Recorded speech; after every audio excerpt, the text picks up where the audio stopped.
Hello, hello. I finally made it. Welcome. Hello. My name is Ronenn. Some of you may have been at the interview thingy, but now you're here. Hello, hello. Let's see who said hello.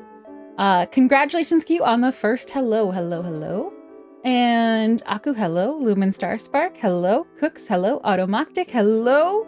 Hello, Spirit Fox Elf. Hi, 004. Hi, Emmy. Hi, Genga. Hi, VG Master. Hi, Dippa. Hi, Ponderful Owl. Hello. Thank you guys so much for waiting so patiently.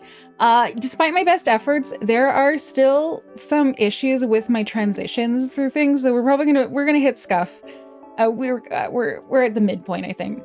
Say look, because I don't ever want to say bye. Oh, Red Fox. Also, hello, hello. She's ignoring for the entire stream, so things are back to normal. Gosh, you guys. All right, but let me go through. All right, so I saw a couple of you cheering me on earlier. So I see 004 and Hecka. Wande, I know Wande said they were going to miss, but that's all right. Lumen says, I feel silly missing it since it was on another channel, but I found the VOD for later. Yay! It was pretty chill. Cook's pointing out that I was late with the milk. It's true. Rakfa, hello. Almontes, hello. Story time with Auntie Runner. We sure hope so. Let's see. And Happy, thank you for resubscribing. Thank you, thank you. Who else?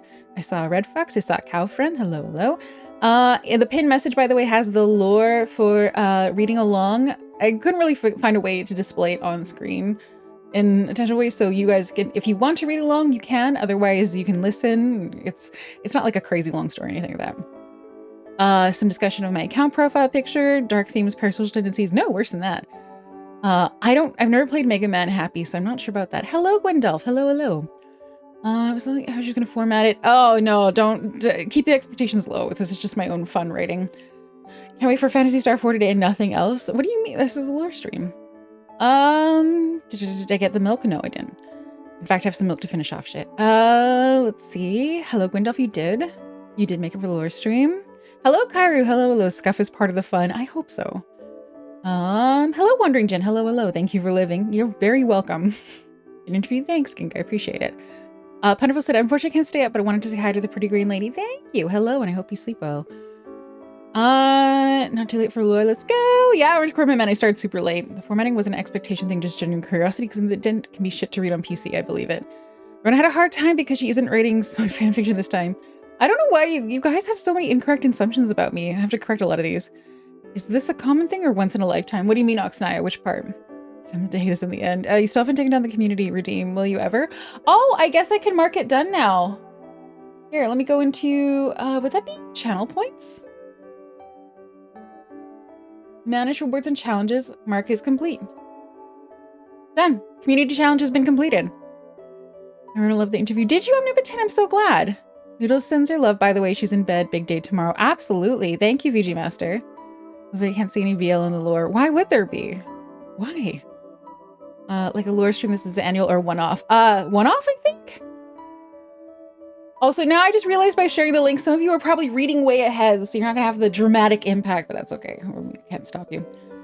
I'm curious if we'll match my headcanon. I wonder. That's a good question. I'm gonna replace my pieces motherboard to the scintillating, soothing sounds of Ronenn lore. All right. Yeah, so again, it's gonna be a little scuffed. We'll figure it as we go. You must make assumptions about your character so it creates red herrings and obscures your real one. I think you confused me already. I can copy the doc time to change every other word to something offensive. Emmy, wow, thank you for the 45 stream streak. I don't have PV on my chat anymore. Interesting. I'm gonna go, goodbye, Spirit Fox. Thank you for stopping by. I'm gonna head second spoil it for the rest of chat. Please. So, 2 requests. I've actually put some effort into this. So, if your instinct is to mess around with me today, this would not be my favorite day for it. This is me trying. We'll see. They're all gone. What's all gone? I won't read ahead. I want to be in suspense. No health redeems tonight? No, I've turned off almost all the redeems as Lyria, because obviously I can't. I'm going to be really focusing on reading and stuff like that. Hello, Garbage Hero. Hello, hello. And Cooks, thank you for the 3 stream streak. And Bihimoko, thank you for resubscribing. The lore. You know, just, this is, you will see. It's something but reading is like half the intrigue. We'll have to see. One thing I'm going to do is I'm going to go, before I forget, so many things to forget. Filters. Okay. I have turned off my noise suppression filter. We will see if I do the thing I want to do. I might chicken out.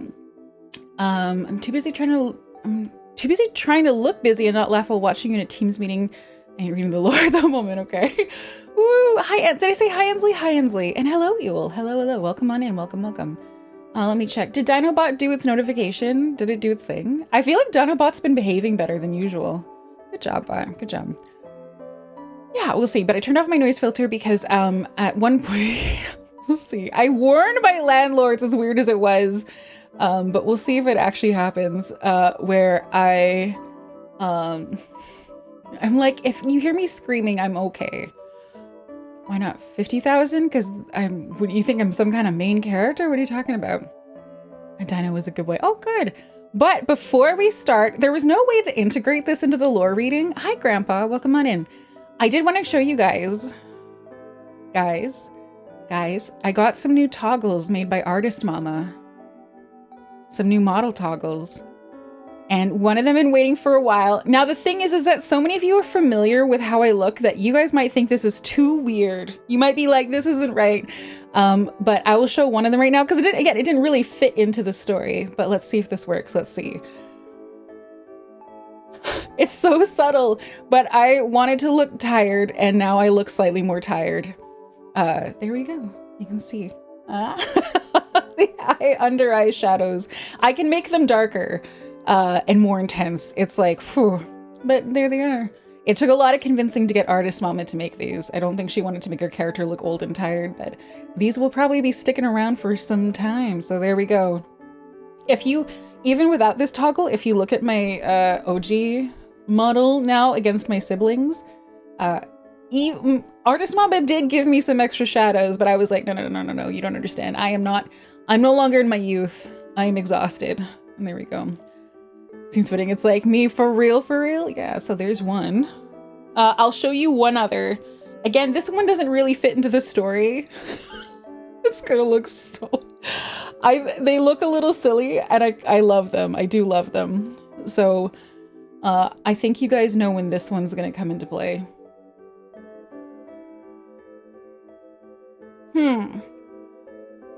So this is when I'm super grumpy with you guys.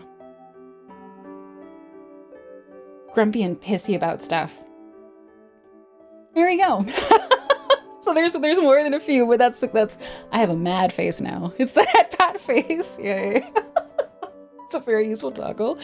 When Q says something, maybe, but that's one of them right there, but there's a few of them. And if I remember to use them, you guys have no idea how many in my lore reading section. You have no idea how many things there are going on. I'm gonna break some of them, I'm sure. So we'll see if I get the right ones at the right time. And let me check my hydration. So yeah, so my noise suppression filter is off, which means every noise can be heard from now on, which is nerve-wracking. So can you hear me? Yeah, you can hear tongue clicking. Speaking of, did you look into that treat stream doxing stuff? I didn't look into it. I just disabled it for now. Yeah, I think, let's see. Can you hear me drinking stuff? Okay, yeah, it seems to be really catching every sound. Sorry about that. That looked really loud. And I'm actually... I'll turn this off. Hi, Yoko. Hello. Yeah, those are coming through. I'm so nervous about this, you guys. Oh, I just heard water in the pipes. You guys are going to hear everything. This is going to be so weird. That was water, Emmy. Hello, Yoko. Hello. So you guys, I am quite nervous about this. In that case, I'm going to pull my mic further away from my mouth. Now, because I'm so nervous about stuff. This is nerve-wracking. And I'll take this off for a second. And let's go switch over. And we'll see how this goes. Wow. Going full Chuny? What do you mean? Wait, full Chuny? I want to F with you, but I don't want to be mean, so I won't thank you. I appreciate that. We can't hear anything? What do you mean? Okay, so you can't hear that sound. Oh my god, it's so loud to me. Take your time. I think you're just bringing a new marketing project to your company? Wait, what do you mean? Just think you're presenting a new... Oh no, I wouldn't be talking this much. They wouldn't... Oh my god, talking this much would be a bad idea. Did you hear nice breathing noises? We can't hear any. I sure hope not. Let me switch over. Oh, you guys, I'm so nervous about this. I have no reason. I have to manually shift my model to where it's supposed to be. So let's try this. Just you talking, no worries. We'll see. Anyway, I'll go get it calibrated. Just think you're fumbling a new marketing project. Emmy, I do that day in and day out. Just got through karaoke, so you can get through this no problem. We sure hope so. Actually, I have a trick. I can go just double check the scene really quickly. Okay, no, it looks good. Never mind. All right, let's head over 1 second.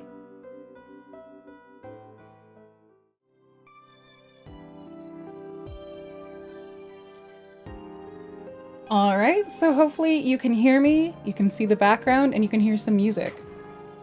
Am I correct? Yeah, my mitt has finally healed, but now my leg feels weak. So BGM, new visual novel background. Yeah, that's exactly what these things are. Okay, perfect. Let me pull up the start of the lore. I'm not sure the cadence that I'll have for like pausing to read chat, so I guess we're just gonna make it up as we go. All right. Sorry, one more second. All right, these are probably going to break. That's okay. I'm self-reassuring myself about this. Godspeed, thank you. This is the only instance of the word foot in the lore. I'm hopeful it's a good one. Hi, PowerChamp, it's been a while. Hello. All right, okay. Let me turn on the music for myself so I can hear. Maybe pause at each break. I'll pause whenever I need to. So, 2000 something spring. It began as most things did in Ronenn's middling life with a strong start. See the following exhibits. Ronenn, Being Birthed Edition. Record speedrun in under 2 hours, granting a bonus title. A baby so ugly the nurses could only compliment the size of her feet. Ronenn, Elementary Gifted Kid Edition. Wow, that kid sure is smart.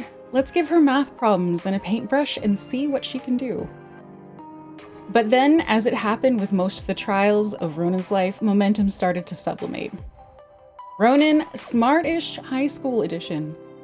Bronze in Math Olympics? Well, it was a good experience, I guess. Ronenn, High School Graduation Edition. Maybe you would have been valedictorian if you hadn't smoked so much weed.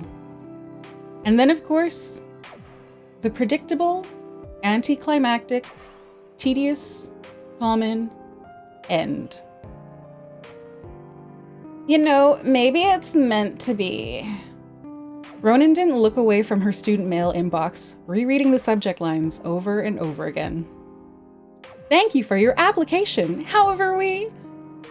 Reply, practicum application. We regret to inform.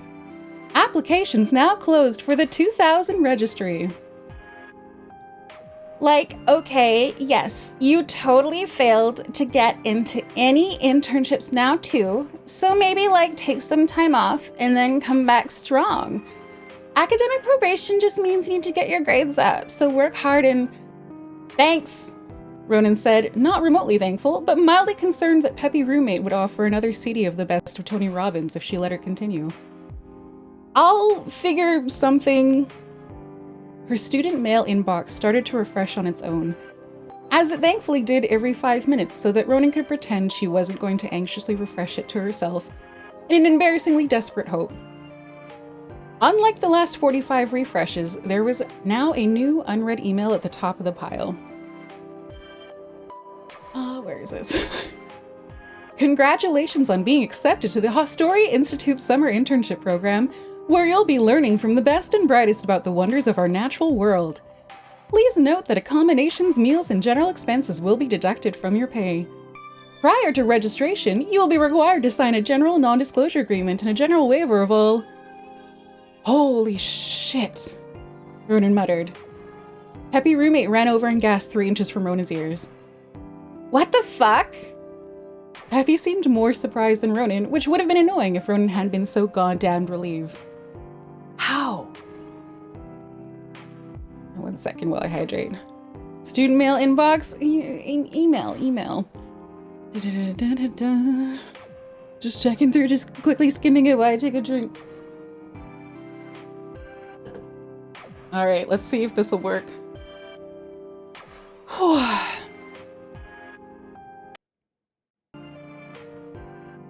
We move on to 2000 and something in the summer. Approximately a month and a half later, as one second while I scroll down, as Ronenn pushed a wheelbarrow full of literal cow shit through far too small a corridor, she now knew the answer to Peppy's question. "It's not cow shit," Supervisor reprimanded without looking up from her People magazine, 4 months out of date, courtesy of the Haustoria Institute being in the middle of nowhere. "It's manure. Watch your language." This conversation had occurred no less than 3 times in as many weeks. Here are the reasons why this internship was available. Middle of nowhere, shit pay, old-ass building, cheap-ass owners who took boarding fees out of said shit pay, and shit work, literally. This was an internship that no one would have wanted if they had literally any other option in front of them. Any at all. Which is how Ronenn came to be the sole intern of the Haustoria Institute. Theoretically, the research was a little cool, she'd have admitted, begrudgingly, so long as she wasn't within 10 feet of fertilizer. The Haustoria Institute seemingly had a multitude of simultaneous programs on the go that involved all sorts of vascular plants and lichens, and a visually splendid part of the facility where trees grew indoors inside of a towering dome of thick plexiglass. The thing you can see behind me right now. It would have been nicer had there been half-decent ventilation or some kind of air conditioning. All of the actual research rooms were hot as hell, muggy, and would stink of fertilizer for hours after Ronenn dumped it in carefully contained plots of soil where various green things grew surrounded by wires of various sensors. She had, in fact, submitted at least 1 complaint and 2 requests for PPE to help with the smell. She was also fairly confident every official document she submitted resulted in double the fertilizer requisitions. It was made worse by the fact that seemingly no one had any interest in actually letting her, well, learn. Not that it was her top priority. Getting paid, fed, and housed were her first 3 priorities. But the plant stuff seemed kind of cool, if outside of her actual academic focus. Not that it mattered much, given that she was on academic probation for garbage-ass grades. From what she'd been able to glean through overheard conversations, and cycling from one soil bed to the next, the Haustoria Institute seemed to be researching utilizing plants in computing, researching the chemical communication pathways of root systems and mycorrhizae, accelerated growth patterns, and she assumed some kind of genetic augmentation. The last part was just her best guess. She had limited access to the facility computers for her personal use, but when she looked up information about the plants she worked with, there were some where nothing really matched what she saw day to day. Which, come on, like that's really cool. Couldn't they teach her a little of this stuff? But alas, no. No learning for Ronenn. Hauling wheelbarrows of soil and fertilizer, watering the plants, smelling shit, and smelling like shit was the MO. Reluctantly, she acknowledged the teeny tiny bright side that she was getting a little jacked if she did say so herself. But she also knew for a fact that a landscaping job back home would have paid 3 times as much as this internship with the same physical benefits. So it was difficult to be grateful. Really, the best part of any given day was getting to lazily water the grounds of the tree dome, sunlight filtering weakly through the hazy, aged plexiglass, further filtered by the broad leaves of the trees. This facility must have been around for ages for trees to grow this big. Or maybe they'd built the facility around some of them? It was hard to say, especially because no one ever answered her questions. Alright, 1 second while I pause to hydrate while you absorb that. Next time when people tell me I'm just gonna say it's not shit, it's manure. Very nice. Alright. Keep our fingers crossed this is gonna work.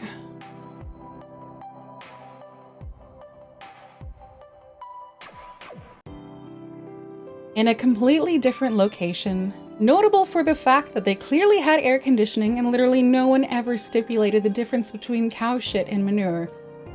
Several people sat in a shadowy office late at night, seemingly determined to take the descriptor shady literally. Do you remember the intern who complained? Do you mean the one who submitted 3 separate requests for masks when handling cow shit? Replied shadowy figure number 2, immediately contradicting the prior paragraph. Manure, no. The one she replaced. There was a pause. Talking about the one who cited her second-year ethics course? That's the one. I've been informed that she submitted an official complaint. Someone scoffed. So? She was fired. Who cares? She submitted it to CSIS. CSIS is like the CIA of Canada. The air in the room went taut. What can they do about it anyway? It's not like... Apparently she copied documentation from the facility when she left. The silence stretched ever thinner.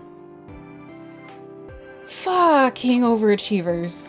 I told you, this is why we pick the desperate ones who... Shut up.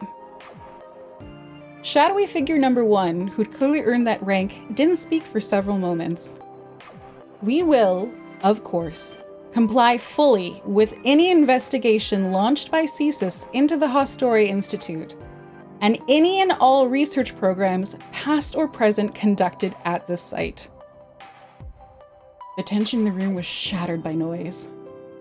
What? Director, you can't! We'd be implicated, like all of us! Have you lost your mind? Shadowy figure number 1, the director, evidently, cut through the noise with ease. We will, of course, have to regretfully redirect CSIS to local RCMP, police officers, and other authorities who will already be in the process of investigating the tragic accident at the Haustoria Institute that took the lives of... A pause stretched before the director cleared their throat sharply. Shadowy figure number 4 shuffled through some papers. There are currently 8 researchers working at the facility, 2 maintenance staff, and 1 intern. Thank you.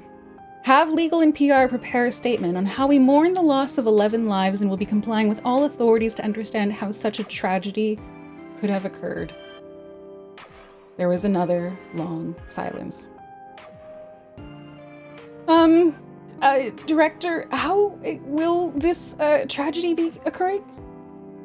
Whatever look the director gave shadowy figure number 4, it seemed they weren't going to be holding that position for much longer. It's an outdated facility with bad wiring in the middle of a forest during the dry season, the director answered. Burn it to the ground. I'll pause to hydrate and say, hi, Red Dragon. 1 second. I'm basically pausing when I have to transition OBS scenes. Okay. Let's see if this works. Thank you. And yes, CSIS is like CIA, RCMP are kind of like, they're kind of like FBI, but they're also like local regional police in remote areas and stuff like that. So hopefully, I think that'll be the last of like the localized Canadian references, but we'll see.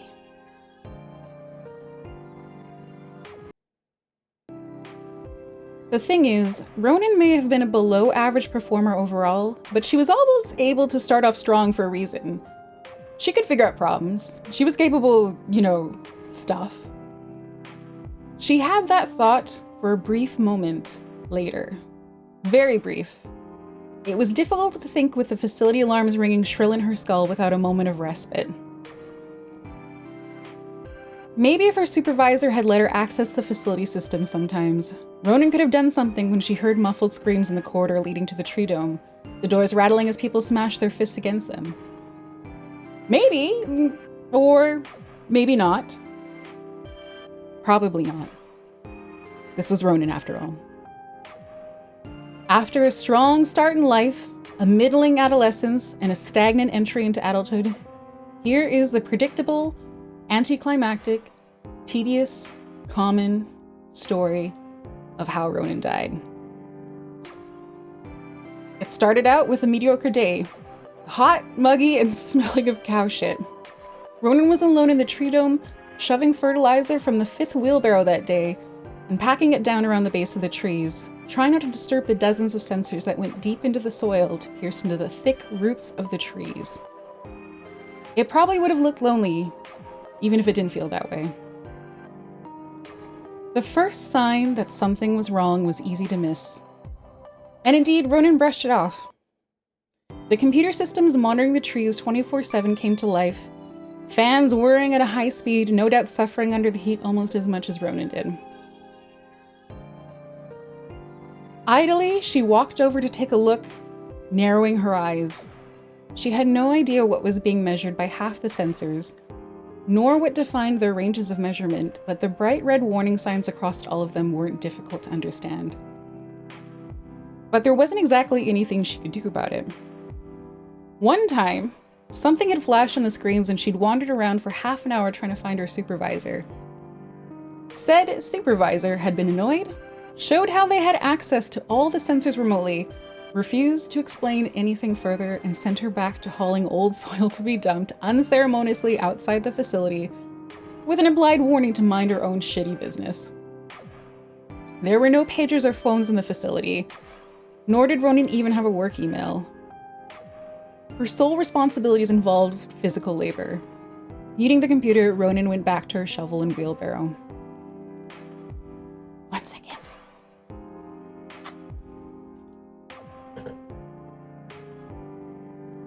The second sign that something was wrong was impossible to miss because it was loud as hell.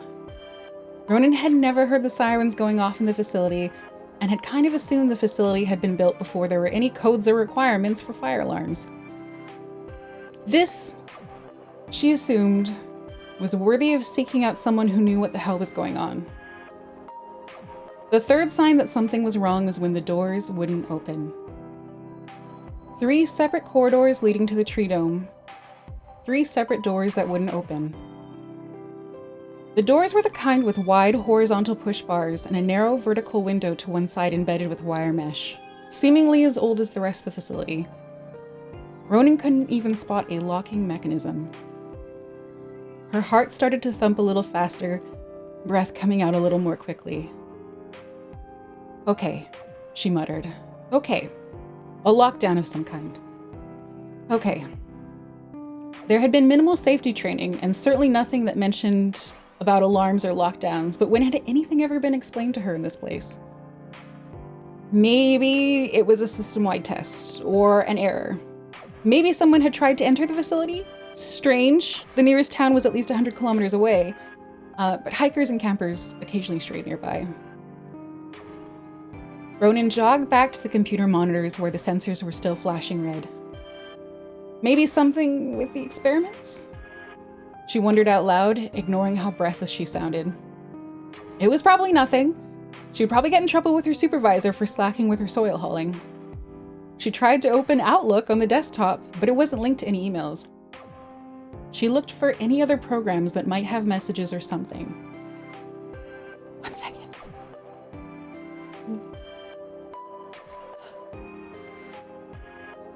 Nothing. Nothing right up until more sensor windows popped up, the color going from red to an obnoxious fuchsia. These weren't sensors from the tree dome. 4C rear, 4B fume hood, south wing, Triphysaria versicolor, south wing, Striga hermonthica, north wing, Armillaria malaya. They started to pop up faster than Ronenn could read their labels. She tried to slow her breathing. Tried. Klaxons ringing in her ears, she ran back to the doors, shoving at them hard enough to bruise before stepping back, forcing herself to take slow breaths.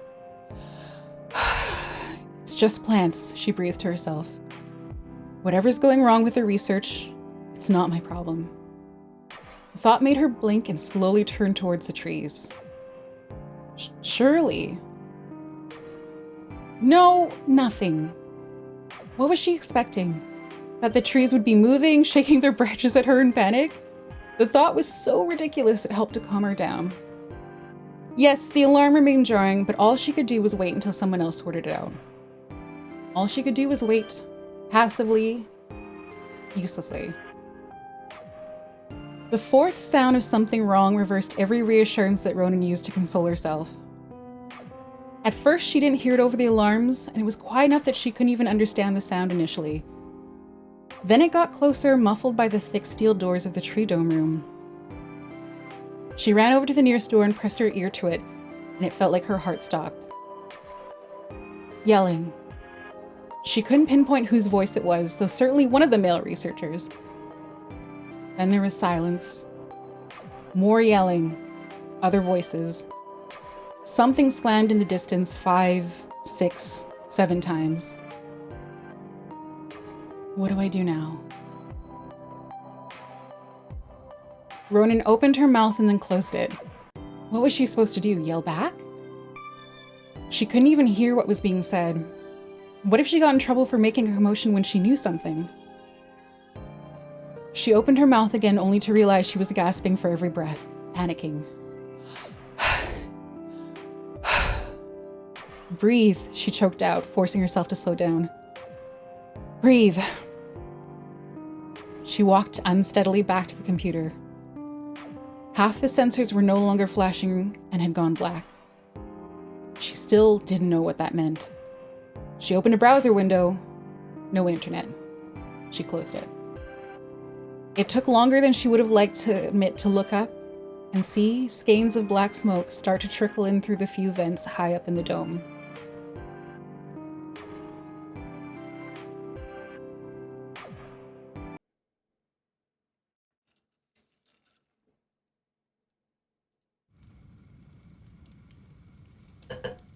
Also, there should be some background audio. It might be quiet. It's not showing up for me, but let me know. Is there no sound? Nothing?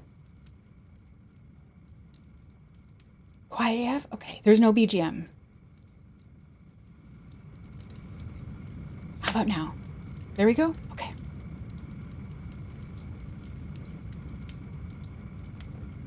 The panic returned, and she stopped trying to force it down. Fire. She said the word out loud unconsciously. Fire. There's a fire. There's a fire. This was not a drill like the one she did all throughout elementary and high school. This was real. She ran back to the doors on legs that felt like jelly and started pounding on them without any concern for disciplinary actions or admonishments. Fire! She tried to yell through a constricted throat, but it felt nothing more than a wheeze. Fire! Fire! Somebody! She looked through a tiny glass pane and froze. She could see nothing but billowing black smoke swirling against the pane of glass in the door. And then the screams started. Distant, muffled, but unmistakable. Visceral. The alarms faded in her consciousness. Those alarms didn't hold a candle to the instinctive terror brought on by the screams of another human. The smell hit next. Acrid, pungent, thin lines of smoke crept from the edges of the door frame and the scream suddenly got louder. Help me! A thud and Ronenn fell backwards with a yelp as a thin sliver of a soot-streaked face pressed to the window pane of the door. Help me, please! I don't know who that is, Ronenn thought. It was a woman, a researcher Ronenn had seen in passing but had never been introduced to before. There was mascara streaked down her cheeks from tears. Why would anyone wear makeup here? It was such an inane thought that passed through Ronenn's mind as she sat on the ground, quivering, stuck. What are you doing? The woman screamed, still muffled by the door. Help me! Ronenn could barely get a word out. I don't know. The woman on the other side wailed, pounding at the door. Shoving herself up, Ronenn went to the door and slammed it helplessly from the other side, arms and fists aching from the effort. It rattled in place and didn't budge. Think. What can you do? Between the screaming and the sirens, the adrenaline and fear and panic, everything seemed to be moving and oozing flashes, but there was something. Ronenn moved. Ran from the door, to the shovel, back again. Wedged the tip of the shovel in the frame, threw her body weight at it. The shovel fell. Ronenn picked it up, tried again. She threw herself against the handle to try to wedge it in further and tried to lever the door open again with everything she had. Open, open, open, open, open, open, please! Over and over she tried as the woman on the other side sobbed and screamed and rattled at the door. Ronenn didn't know how long passed when she realized the alarm had stopped, and so had the screaming. She looked up the door, gasping and aching, certain she'd cracked a rib. The woman's face was no longer pressed to the window, replaced by pitch black smoke. Everything was silent.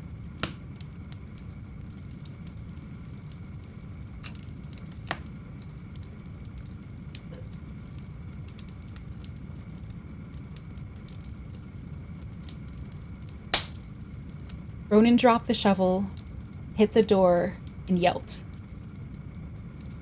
The door was hot.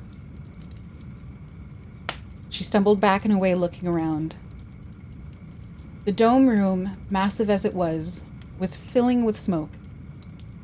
It must have been filling with smoke for a while, though it billowed higher up into the dome.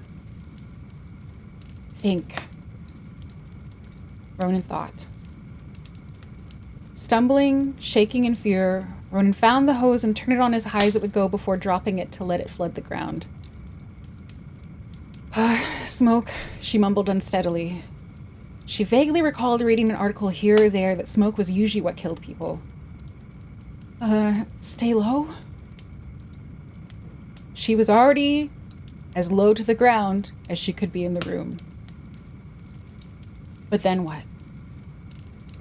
She was in an oversized, ancient facility. The doors were all locked. They were an hour away from the nearest small town that had, at best, a single fire truck. There was no cell signal out here. There were phones in the facility, but if no one was near one, then when the doors locked, then... Ronenn bent over as her head began to spin. It was possible no one even knew that they were trapped, dying, dead. No. That researcher was probably dead, but Ronenn wasn't. Ronenn still had time, still had a chance, but she had to get out. No one was coming to get her. She had to get out or she was going to die. Think.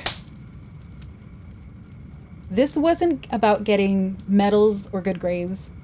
No one was watching to evaluate her, admonish her, critique her. She had to get out. She wrote off the doors. She'd given everything she had trying to open them. So what else? She couldn't see the vents through the smoke any longer, but she closed her eyes and imagined them. They were high up on the walls, far beyond her reach. Even if she stood on the desk or the wheelbarrow, she wouldn't reach them. And the openings were small. There was no guarantee they were even traversable. Think. She could wait. Maybe the fire wouldn't get through the walls of the facility, but the smoke could kill her. The smoke would kill her. Think. Ronenn looked up. The dome was old, hazy plexiglass.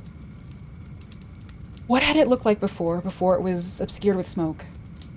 There had been scuffs, but were they really scuffs? Were they cracks? Were any of the panes hinged or able to open and vent? The building was so old. Ronenn's whole body shook. The smoke was rising to the top of the dome. But the top of the dome was possibly the only way to escape. Think. Ronenn frantically tugged her t-shirt off over her head and ran to the hose, soaking the shirt with water before tying it haphazardly around her face, too tight and uncomfortable. She turned to the nearest tree, shoved the wheelbarrow up against it, and then started to climb. Less than halfway up, the smoke became thick enough to blind her, and she had to feel for the branches. She moved too quickly and carelessly, smaller branches scraping painfully against exposed skin. She didn't notice the pain, digging her nails into the bark to hold on when her feet slipped slightly. The branches became too thin to go further and she reached out. Was she close to the glass of the dome? Nothing met her hands and she reached further and further and plummeted. She tried to catch a branch, but it all happened too quickly. Her mind went blank, and for what felt like an age, she couldn't make her chest move as her body ached, utterly winded. But her breath returned as the room got darker above her. Her arm was bleeding, something ached sharp in her chest, and she was pretty sure at least 2 fingers were broken. Think.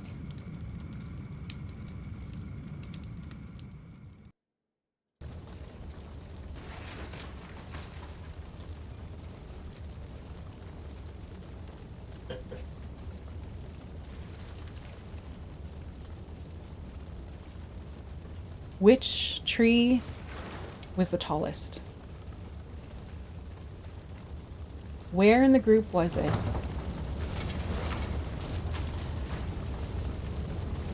She moved the wheelbarrow to her best guess and started climbing again, more slowly this time. The hand with the broken fingers couldn't grip as tightly. The other one was slipping from the blood. She had to pause to press the soaking t-shirt more closely to her mouth to try to breathe, but her lungs still burned from the smoke that was getting hotter. She paused every time her head spun, wrapping her arms around the trunk. At some point, she closed her eyes, tears streaming from the sting of the smoke.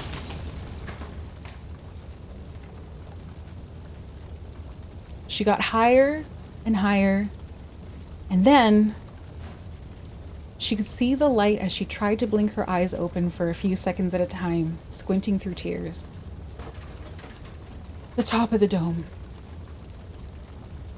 It was a sunny day outside. The trees outside were so much taller. In the corner of her eye, a faint movement.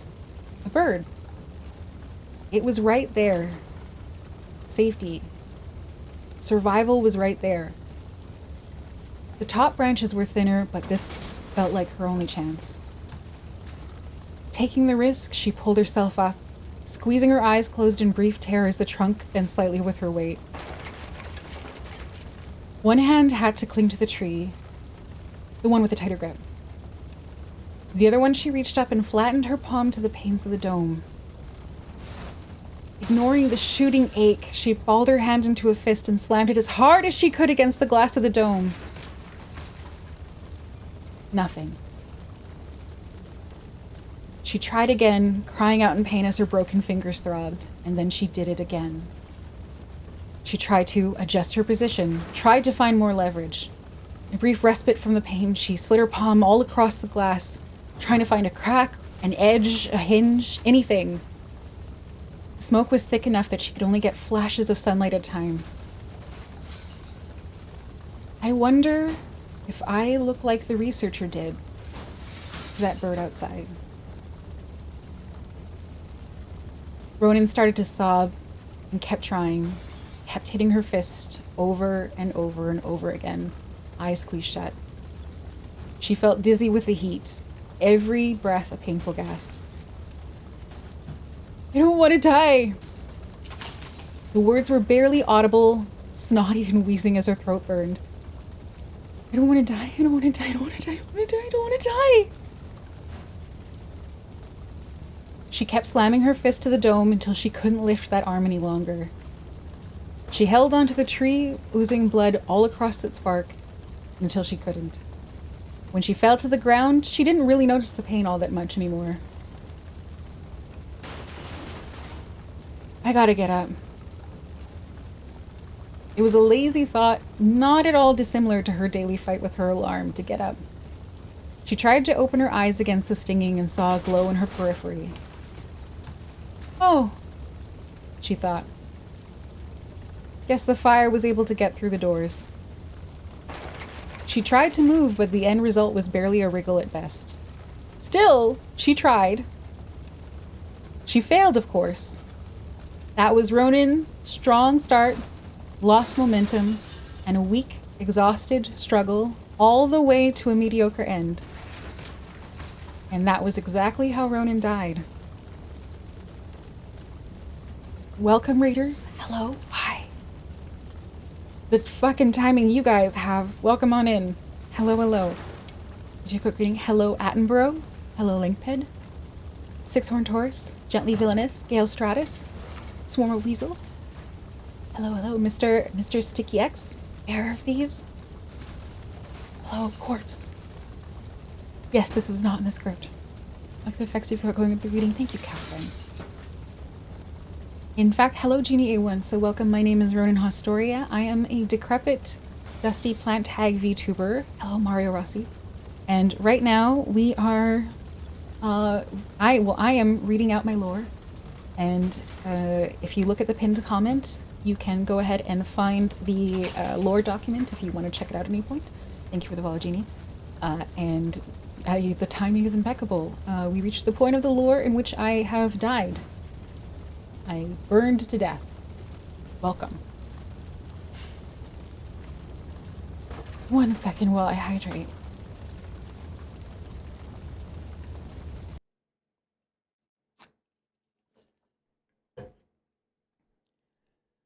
Here are the things Ronenn did not know on her way to death. She, of course, had no way to interpret the various urgent readings from the sensors all across the facility. She had no clue how the facility was structured with its various plots of soil. She had no understanding of how the various plant, tree, fungal entities interacted with the facility or each other, intentional or otherwise. She did not hear the creaking sounds all around her during her struggle to escape. She did not notice the way her blood trickled into the flow of water of the hose, into the soil, into the roots. She could not see the things moving in the dark. She did not know how viciously non-animal species could behave in their goal of survival. This was all moot, of course. Death renders most things moot for a given individual. 2000-something, autumn. 2000-something, winter. 2000-something.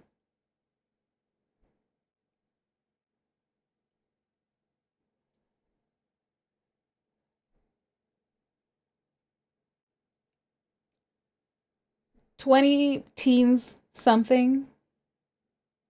Something moved a little.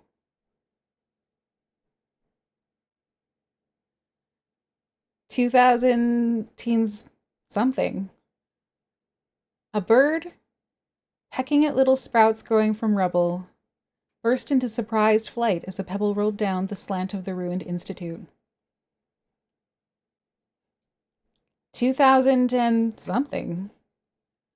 A mound of gravel pulsed slightly, as if something pushed at it from underneath.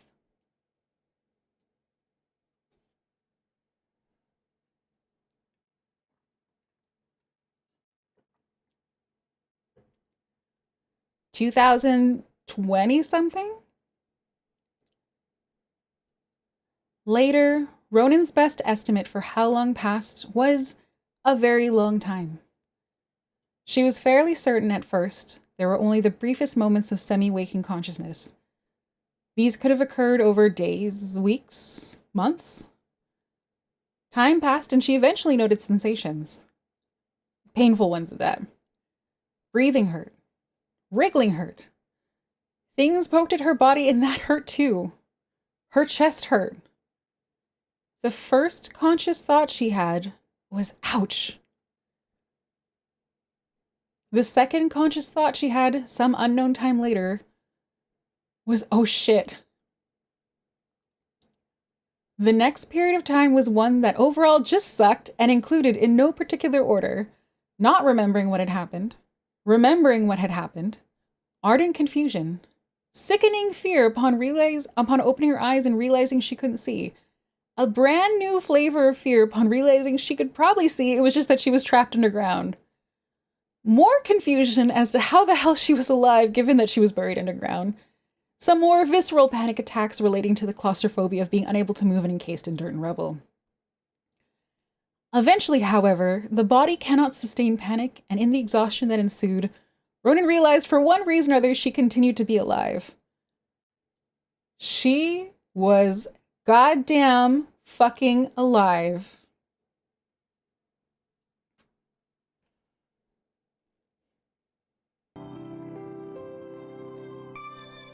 In hindsight, how exactly she climbed out from under the rubble and gravel and dirt and burnt trees, she wasn't really certain. It took a long time, was very hazy, and was generally a terrible experience. Exhausted, sore, distressed, confused, on the pokey, scratchy detritus that was once the Haustoria Institute, she lay completely and utterly alive. And semi-naked, hungry, stinky, with deep green varicose vein-like structures all over her body, but frankly, those were distant seconds to the state of being alive. More things that sucked after this. Walking to the nearest town, the initial scream let out by the gas station attendant when Ronenn stumbled in. Being forced into a stretcher despite the fact that she had clearly walked for days and thus should have been allowed to sit like a normal person. The hospital interrogation.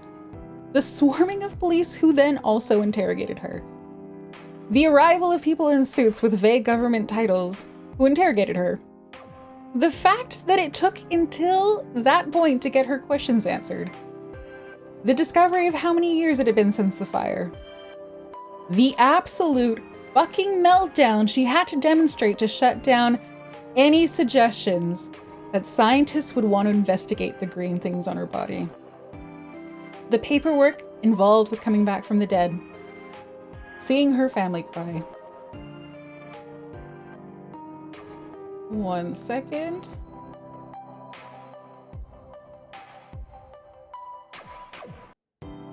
Things that did not suck. Showering. New clothes. Not the hospital provided ones, of course, but the oversized fluffy sweater and sweatpants Mama Haustoria provided. Food? Yes, even the hospital food. And seeing her family, period. There was more paperwork, a phone call from the original whistleblower intern who assured Ronenn that she would absolutely champion Ronenn's ongoing privacy and autonomy or something like that. The explanation that there were shady entities who would maybe be a slight threat to Ronenn's safety? Quite frankly, this all seemed like someone else's problem, but Ronenn had two options. Go far away, somewhere safe, with a fake identity indefinitely, or do the absolute opposite and make herself so visibly known that it would be more trouble than it's worth to hassle her. Ronenn, of course, picked the option that let her sleep wrapped in her mom's arms whenever she wanted. And she changed her name to that of the very institute that got her killed and infected with some unknown parasitic plant entity, because it seemed funny at the time. There were no superpowers, no revenge arcs, no wealth or fame. It turns out that survival is just as predictable, anticlimactic, tedious, common as anything else Ronenn had ever strived towards. And after some years of processing all this nonsense, Ronenn embraced every tedious, common, boring, predictable joy that came with survival. The true main characters in this story are either dead, villains, or were overworked and stressed out of the gourds. Being a footnote of an NPC in their story was just fine, thank you very much. And that was the story of how Ronenn lived. So there you go, guys. That is the lore. That was the lore challenge. And you're right, 1 hour on the mark. Woo! The hag who lived. Thank you, Emmy. What interesting. Thank you. Thank you, guys. It was the whole lore. It was. Hi, Robot Teapot. Thank you. Thank you, thank you, thank you, thank you. I hope you guys liked it. And shockingly, most things didn't actually break in OBS. I can't believe that actually worked. Well done. Corpse, thank you so much. I like that you didn't die. I mean, I feel like 15 years underground is pretty good. There was a fire, it sucked. I'm pretty boring. Yes, Happy, you got it. Hi, Vito, you're tired. Hi, Vito.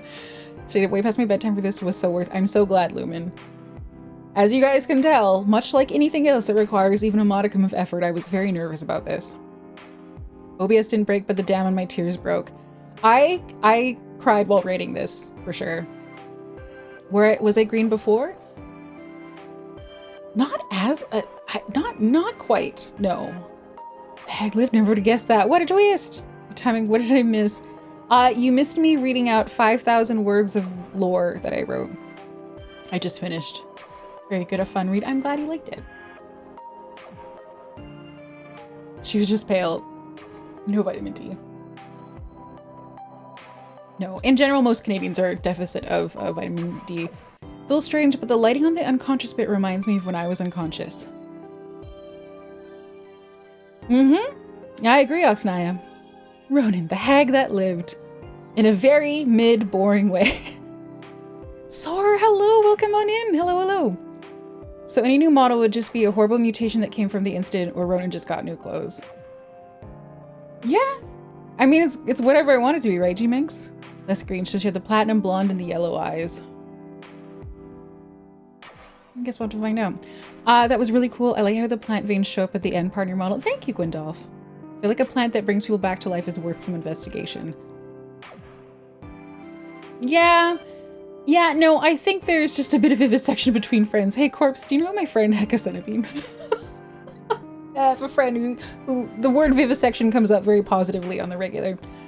Also, Emmy, thank you for the gift sub to Corpse. I saw that. Yeah, I mean, I think there's a big element of, I'm sure there would be some, well, there's obviously a lot of interest in researching something like the plant stuff, but I mean, at this point, like, honestly, after all of that nonsense, freaking burning to death, which is painful, like it is a very painful way to go. Waking up buried alive and figuring out how to get out of there by yourself with no assistance. No, not feeling at all generous enough to let anyone research anything. Not even a chance, especially because, you know, like the tone of this should have been noted that no one really gave that much of a shit.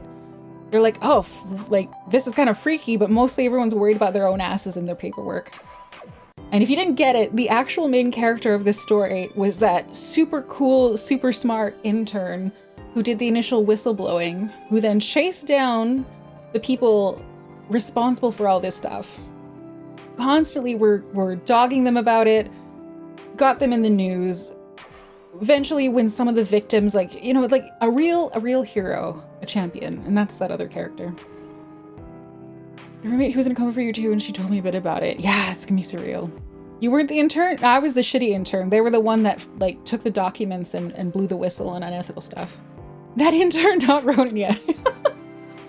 That's the actual main character of the story. Like I said, just a footnote. And that's the way I like it. So yeah, that's that part. Hi guys. Oh my god. The nice thing, the good thing about the way that I wrote this is that the timing worked out really well for as I got more nervous. The dialogue was like, you could barely breathe. I'm like, great, I can barely breathe. The shadow figures count only one turn. I'm sussy. So Emmy, I don't know if you have the document open, but if you go back to the section with the shadowy board members, where is it? So what they discuss is the first dialogue is, do you remember the intern who complained? And they're like, oh, the one who's complaining about the cow shit? That one's me. And then the next person says, no. The one she replaced. So they previously had an intern who was smart and accomplished and was like, this stuff is unethical, and stole documents and blew the whistle on them. I was the intern that replaced that one, which is why one of the shadowy figures is like, fucking overachievers. I told you, this is why we picked the shitty ones. So that intern got you killed? Yeah, but they were doing some shady stuff. That bitch. Well, you know, it's kind of like, you know, some superheroes destroy some buildings in the process of saving the world, so. You know, it's like, well, I mean, I guess MCU did cover this, but it's, you know, in movies they rarely talk about all, you know, the side effects. You know, you don't hear stories about the people who were in the buildings that got Hulk smashed and what happened to them. Main character of the situation, but perspectives for me. Yeah, exactly. The intern was carrying the punishment for blowing the whistle, and the whistle she was turned into a shrimp. Man, there you go. That's the full story. And then if you really hate immersion breaking, this is your time to tune out. But writing this, my goal well, all of this stuff was outlined ages and ages ago. But I said this in the interview that just happened. But my aim with this stuff was to have things that were sort of referenced IRL things or details and so on. So for example, smoke inhalation. There's lots of stuff there about lungs burning, chest burning, all that kind of stuff. Your girl has trashed ass lungs. Severe multiple cases of pneumonia, blah, blah, blah, blah. My lungs are really bad. So that is a detail that ties in well with all of that. There's some other stuff that's sort of, there's some metaphors buried in there, but I'll probably save expanding upon those for when it's topical. Were you put on academic probation? I was. That part's real. What else was real in there? Actually, most of the details in the stuff there, all of that was real. Headcanon is that the intern was whatever VTuber friend runs would go for VTuber. You're like a breath of fresh air. From all the weed smoking? Yeah, that quote was from my mom. Mama Haustoria said when I graduated and I was second, my average was second only to the valedictorian. And that's what she said to me, was she's like, well, maybe you would have gotten valedictorian if you hadn't smoked so much weed. Thanks. Thank you, Mama Haustoria. The ugly baby thing was also true. It's a very, very famous family story of apparently when I was birthed, because I came out so quickly, my whole body was like one giant purple gray bruise. And I had a full head of hair, and babies that are birthed with a full head of hair, like that hair is freaky stuff. And because I came out so quickly, my head was super squished into like a cone shape. And so everyone who came to be like, oh, congratulations, was like, ugh, like, oh God. It's a very, very famous story. Like everyone was trying to be super nice, where they're like, oh, she's got, really, she's got great feet. Now, the detail I didn't add in there, that's really sweet, is that my godmother was the only person, again, very famously, where she came into the room where my mom was holding me. Ugly baby, such an ugly baby. And she had like an angelic smile, and she's like, oh, she's so beautiful, genuinely and sincerely. The only person. And to this day, godmother will still insist. She's like, no, of course you were a beautiful baby. What do you mean? Only one genuinely believes it. She's like the nicest person on the planet. Happy ass, did you smoke that much weed? I did. Yeah, I was a really bad teenager. That's some Asian parent level thinking. Ultra Gunner, I would say, I mean, all things considered, my mom was pretty, like the fact that she knew that I was smoking weed, not very Asian parent. Do I still look like a giant bruise? No, I don't. Hello, Coonie Rockers. Hello, hello. You were a conehead? Not really. It was kind of like off to one side. Babies have soft skulls. They get very squishy. So you're really big foot? Yeah. Well, I mean, I'm not like, I have size 10 feet. So raisin baby. No raisins squished. I was like a great Twizzler. What was she on at the time? Nothing. I've been told I had a triangle head. I mean, a lot of babies do. You got kind of, that's the whole point of soft baby skulls, is to get out there. Make them tough cooks. That's bad advice. Don't do that. So yeah, that part was accurate. What else was in there? Yeah, academic probation was accurate. Yeah, no, I think all the details I put in there are correct. I did in fact get bronze in a math Olympics competition, and I did hear that where they're like, it's not that great. So, but you got to learn from it. I'm like, yeah, thank you. Was the bedroom actuate to your, wait, what? Actuating what? Accurate. Oh, do you mean the one in the dorm room thing? No, that's... I spent a bazillion years on Booth, and I found backgrounds to use. Wrap a bunch of rubber bands around it like a watermelon. No! This is bad advice. Yeah. But there we go, guys. I'm having like goosebumps, both from the fact that it's done. That was a big project that's been on the go for a while, and was challenging. And then it is sorry, I'm so I don't know how to explain how embarrassing the conversation was earlier today, where I went up to my landlords and I said, hi, so you guys know I do this streaming thing and they're very, very nice about it. And I said, so I'm doing this thing where I'm reading out a story and there's gonna be parts where I'm reading out dialogue and I'm trying to act it out a little bit. And I'm like, so I'm gonna scream really loudly, help me please. I'm like, I don't, that's just acting. And they're like, oh, okay. And I said, if I need assistance, I will scream your name specifically. I know their names. So it'd have been like, Sandra, Carl. That's not their names, but you know what I mean? Like that kind of thing. I'm like, so don't worry. If you hear that, it is just acting. It won't be for that long. And they're like, okay, good. But it was like, I'm glad I did this. But at the same time, this conversation was so weird. I just, okay, so here's the thing. You guys are going to be like, oh, like this will be a little sad. But the reason why this is important is because when I got my first kidney stone, I didn't realize what was happening. And I don't know if you guys have heard, but kidney stones are excruciatingly painful. And I was really like, it happened when I woke up and I was really disoriented. I kind of thought I was dreaming about the pain. And then I woke up and I realized it was getting worse and not getting better. And it was getting so bad that I was like, what's happening? And so picture, and the thing is, I thought I had really bad period cramps the night before. So I had been drinking and to like, you know, just because it hurts. And so what ended up happening was I basically kind of fell on all fours and I just started screaming at the top of my lungs. And it was my landlord, the wife of the landlords who took me to the hospital that time. So this is why it's kind of relevant for me to be like, I need you to know that if you hear me screaming, I'm okay. Like I promise, I'll say your name. You'll hear your name. This is just acting. It's how nice they're. Well, I mean, I've been living with them for years. They give me a very good deal.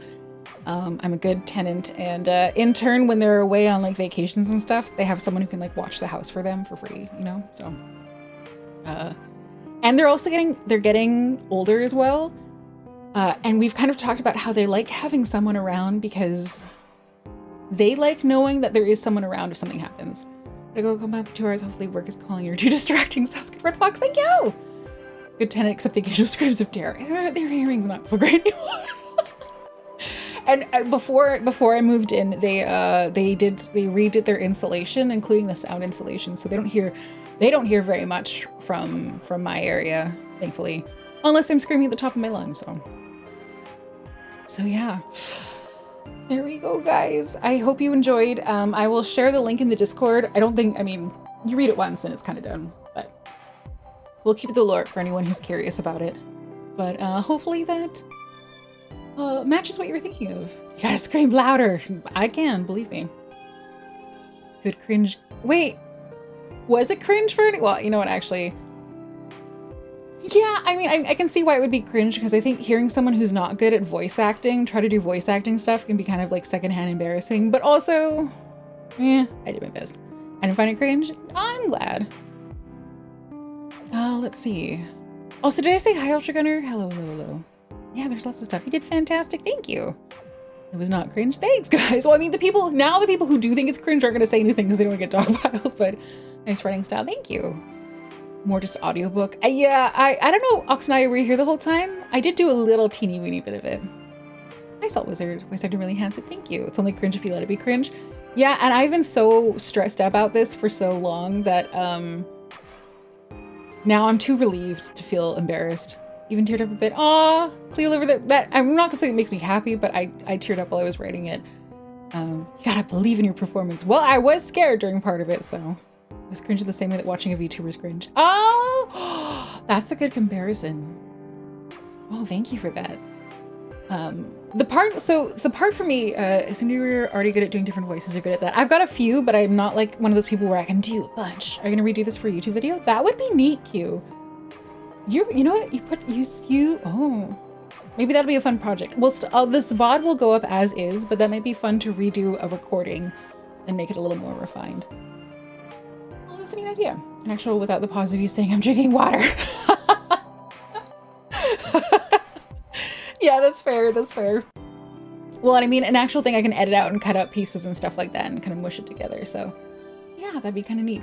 And what I might be able to do too is I can record just myself on a blank background and do the backgrounds and stuff like that separate in Premiere Pro, which will give me a bit more control. Oh, that's a cool idea. But one thing, actually, Cleo Lover's saying they teared up. I wanted to say that it'd be cool to have an animatic. I don't know what an animatic is. Wait, help me. What's an animatic? Oh, I just realized I did forget to use something during the stream. Can we do a fund for the Mario Bro lore? No, maybe. Perhaps, important to note, Secret behaved the whole way. Oh, my poor baby. He might be tired because the part of the gap between the interview and this stream, for those who don't know, Secret has an eye infection right now. He's in a cone, and when I went to go do his eye drops, he had so much gunk around his eye. And of course, because of the cone on, he can't scratch it off. So I spent like 15 minutes with like a hot towel, like sort of like cleaning his eye, and then of course had to wrestle him to do the eye drops. So my poor baby. He behaved because he was tired and scared of me, probably. Animatics are all the reach. I need to go look this up. Oh, okay, before I forget, what I wanted to say, so Cleo Lover, you just mentioned when you said tearing up, and I'm like, me too. So if you get this, you get this. If you don't, you don't. That's fine. But the main thing that was very like visceral for this lore, and it's metaphorical, but the metaphor is important to me, is, and the part that got to me was the idea of fighting for your own survival. Like facing stuff that just seems really awful, and like running through your options and feeling like you've got nothing. Like there's just, everything is bad, and you're just kind of useless. Like you're not, like, this is what I mean about not feeling a main character, where like other people have things that will make it so that like they can do this. Like you watch superhero movies and they power through, and you read comics and stuff like that. And then you, in the reality, you're just sitting there and you're like, I'm useless. Like I've got nothing. And just being so desperate to survive and get through it. And that's the part that was really like the emotional part for me, were those writing those feelings of just sitting there and you're like, no, I want to continue existing. I want to, please, like this is no, I like that sort of, even though you can hear it in my voice right now, like that being like, I really want to continue surviving, like fighting for it with everything and every tool that you have, and the odds getting worse and worse, and you're still like, I would very much like to continue to be alive. But Ronenn, you don't exist. I do, shut up. So it's hard to face your problems if your problem is your face. Oh my god, ultra gunner. And so that's the part that's visceral to me. And, you know, for what you, like I said, it's a metaphor. It's not literal.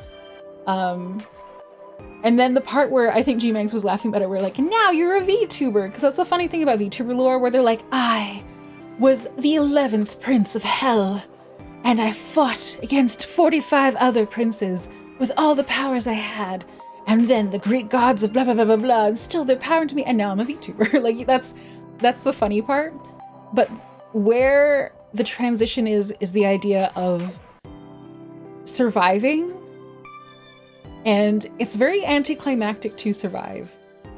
Like it feels like it's going to be really like, oh, I did it. I'm the main character. But the fact of the matter is that every living creature on Earth is the product of hundreds or thousands of years of a genetic line, or tens of thousands or millions of survival. Like it's anything that's alive right now is the product of the extremely common story of survival.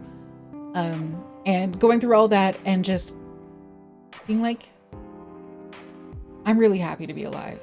Like that's really the gist of the story. I am very happy to be alive.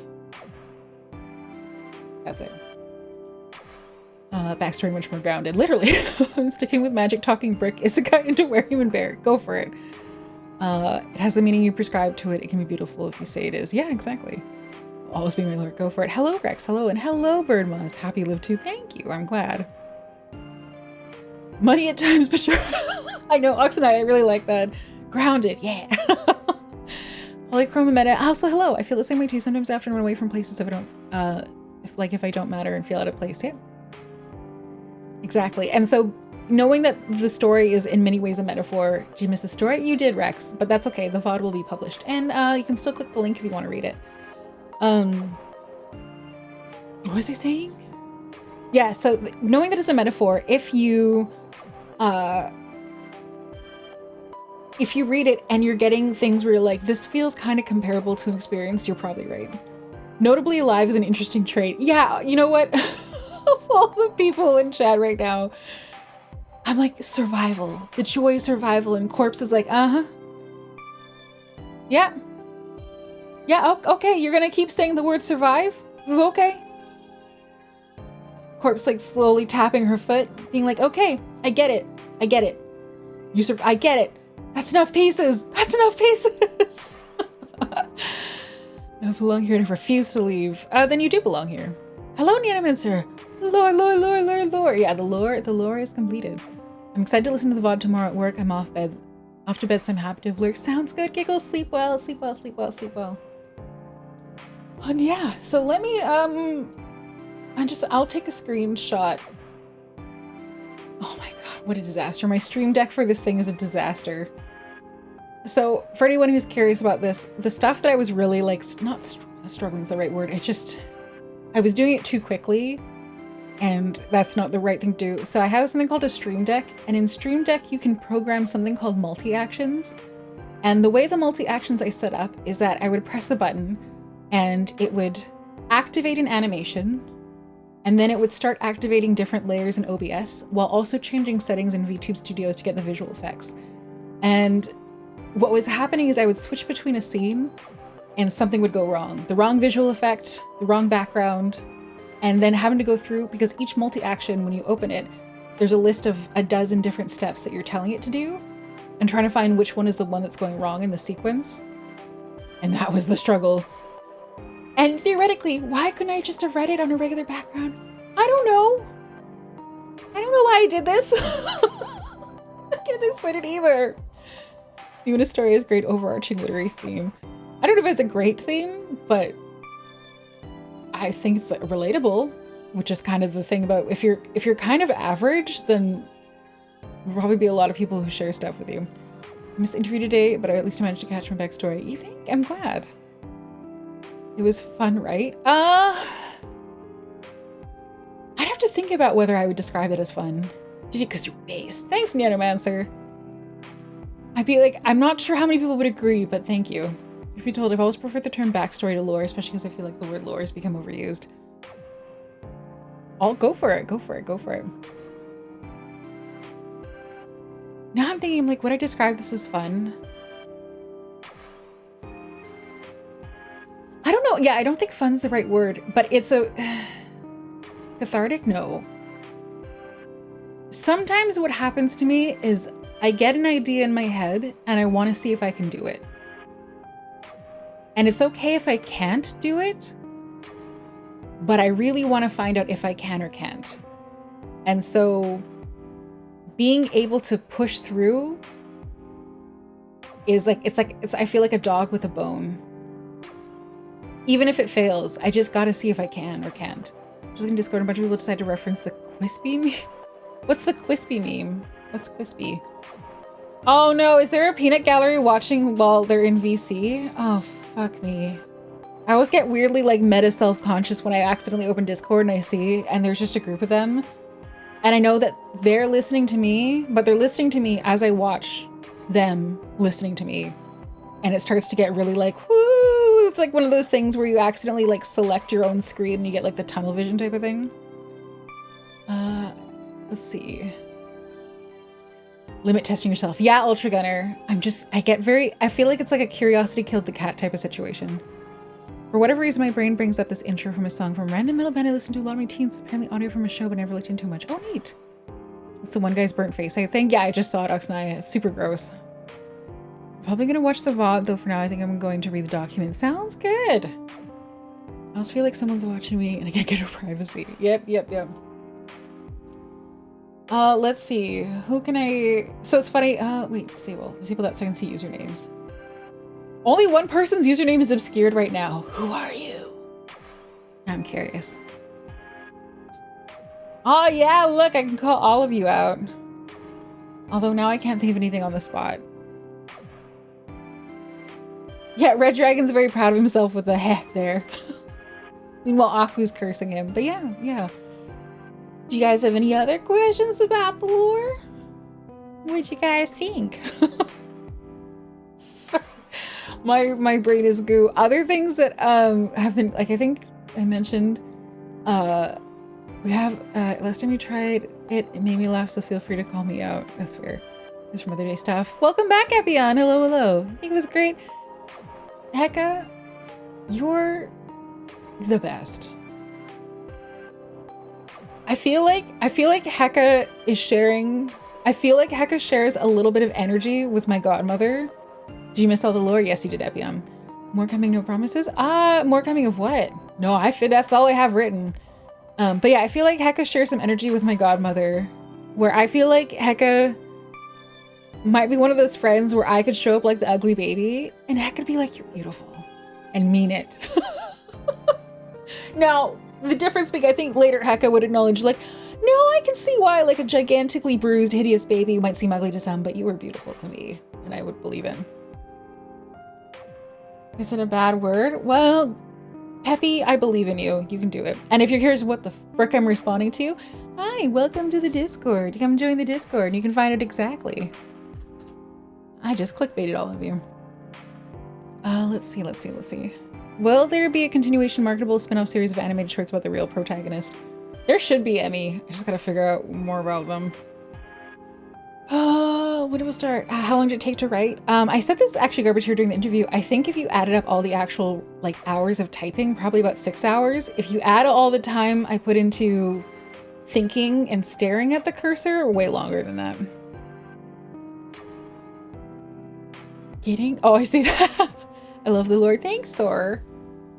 Genuinely, sorry. If that sounded sarcastic, it wasn't. I'm a big Sor fan, so it's kind of corny, but somehow epic at the same time. Corny? I mean, that suits me. Also, I think Rex said, inside like your current background. Yeah, it's where I woke up after dying. It sounded really sarcastic. I'm really sorry. I am bad at expressing sincere emotion sometimes. CC, my power is that I find beauty in the ugly. Ooh. Yeah, we like that power. I'm really grateful for it, Heka. The Ronin fans, sorry, you're gonna make me melt. You're better than you were, at least. That's not the compliment you think it is. Hi, Cypheritos. Hello.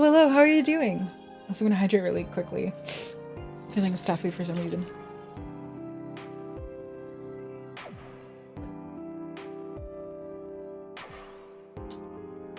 The current summaries apologies actually staring at its big time written word small time. Now I don't know what's happening. I keep getting tagged in Discord. I shouldn't let myself get distracted. I don't have the brain to do this. What's a good way to get rid of salt? What's the context? In what environment are you trying to get rid of salt? And in what way is it mixed into the mixture?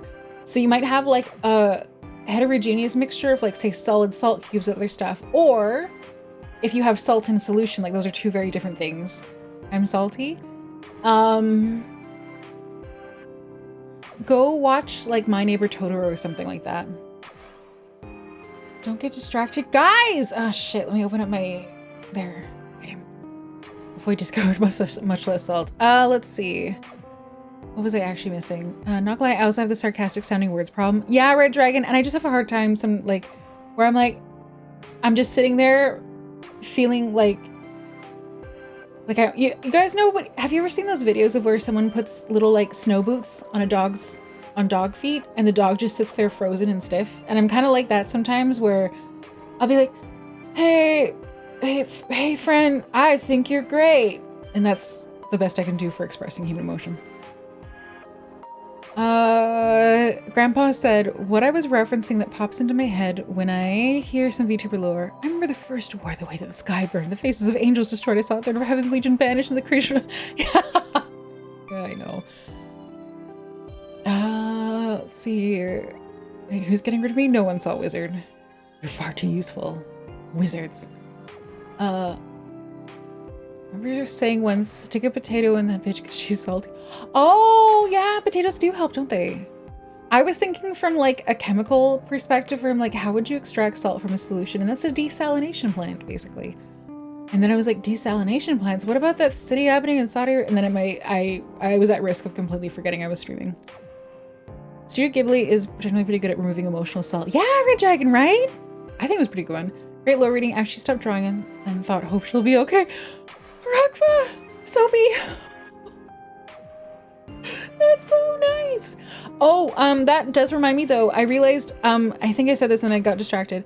I did forget to show one of the toggles. I meant to use this one while I was streaming because it would have been appropriate at the time and I forgot and I'm sorry about that. So here is one of the new toggles.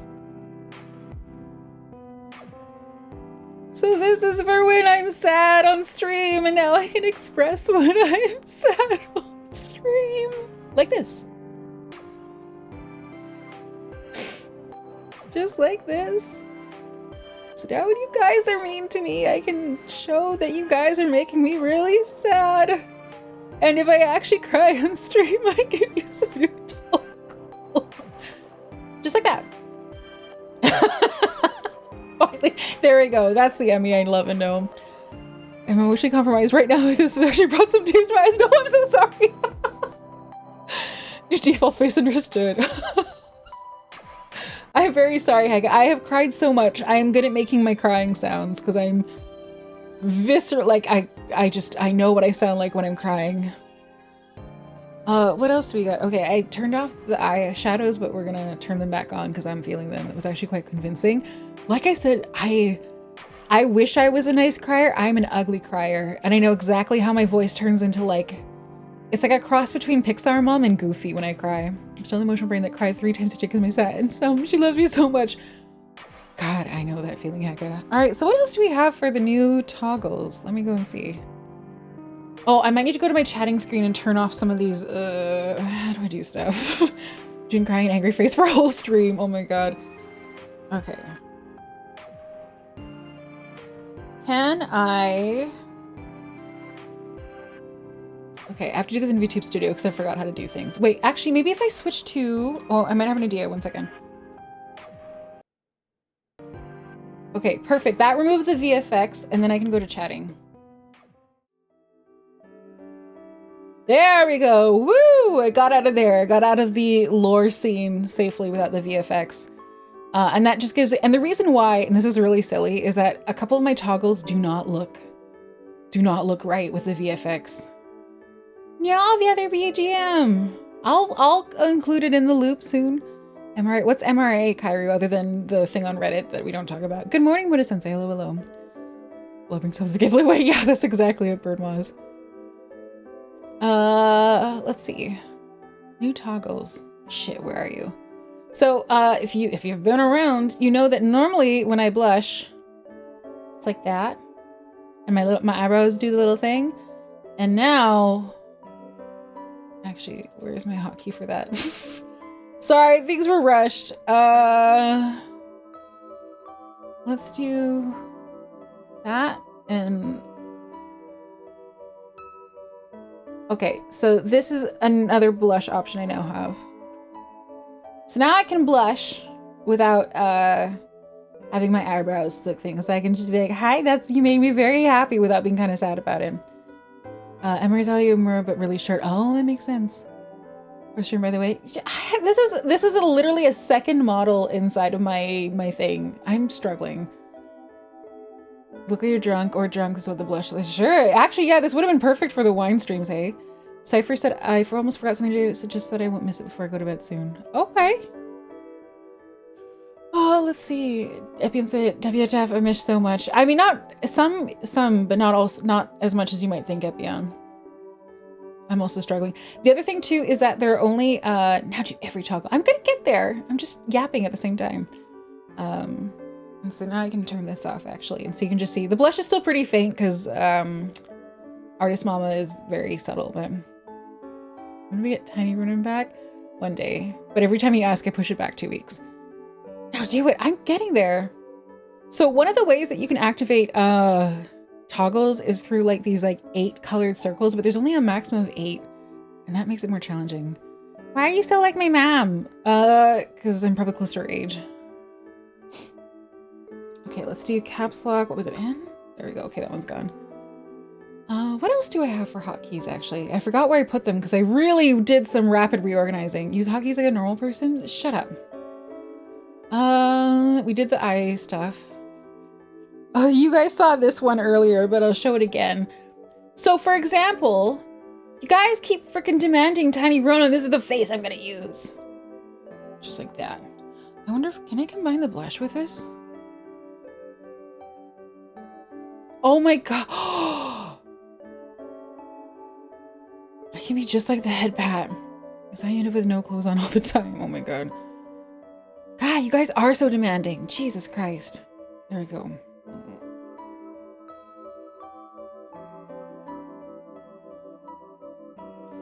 Just grumpy. Had the hearts now. I don't have that hotkey set up, but that's a good idea. Angry face, yippee. Yeah, so pissy face. And then there's that one. And then what else do we have? There's one that I'm really, I need to be in the right mood to share this one. I showed crying. Dark circles, the new blush. We got the pout. There's one more. There's one more. And Grenadino. Well, there we go. I can't do shoulders. Nope, I took away all of them. Go to the bathroom, came back to calling us demanding. That's because people were being demanding. Are you playing games today? I wanted to. I don't think I can though. If you didn't hear the heads up, older sibling Haustoria just arrived, like while I was streaming, and is moving in with me very soon.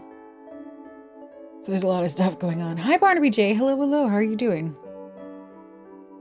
There's a lot of stuff going on, guys. Can someone who, I don't know who would do it, play 5 minutes and stop abruptly? It just sound like it's been so much. I'm trying to think who, in what situation would I use the thing that I have? This is the last toggle. Now, did I really want it? Yes. Do I know certain situations I'm going to use it? Yeah. You've done so much today. Does it mean potential sibling collab? Absolutely not. Absolutely not. I don't trust GL's short time in this crowd. What do you mean? Oh, you meant good luck. Oh, I thought you meant girls love. Oh, okay. Just want to say, I need someone to be a bratty twerp, but not pissing me off, just being a super demanding brat. This is a very specific situation for this. Bernie bitch, that's not a bratty twerp. That's not even bratty. Not it. That cute, you call me that like once a day. Gotta come a model first? Wait, what? Not the opposite of BL, apparently. Fair enough. Muted? No, that's not being bratty either. Said all the mall face again. Why don't you actually just do something? Can you hear your mouth sound still? Double fort, that's not bratty either. That's just gonna make me like mentally and emotionally shut down. Actually, that's a good reminder. Let me go into, oh, stop at VTube Studio. Let me go into my filters and I'll turn on the noise suppression again. There we go. Please shut up and show us the stupid toggle so we can do better things with my day. It's Margot's ability to correct. I guess I do. That is kind of what's happening here. This is gonna be jarring. This thing looks freakier than expected. Cypher said, I just wanted to say you've been doing a great job being funny, smart, and adorable on your streams. Don't let anyone else say otherwise. Just ignore them and keep the good work not only as a streamer, but also an amazing VTuber and gamer as well. Cypher! Thank you! What? That was so nice of you! Thank you!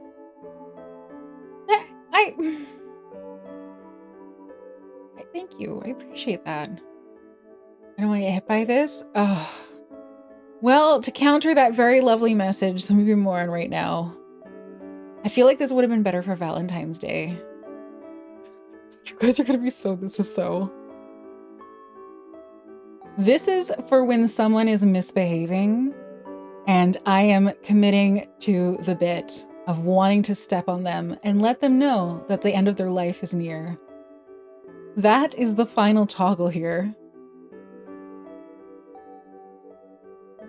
The only thing is I kind of feel like I need to like shift around chat to make this one really effective.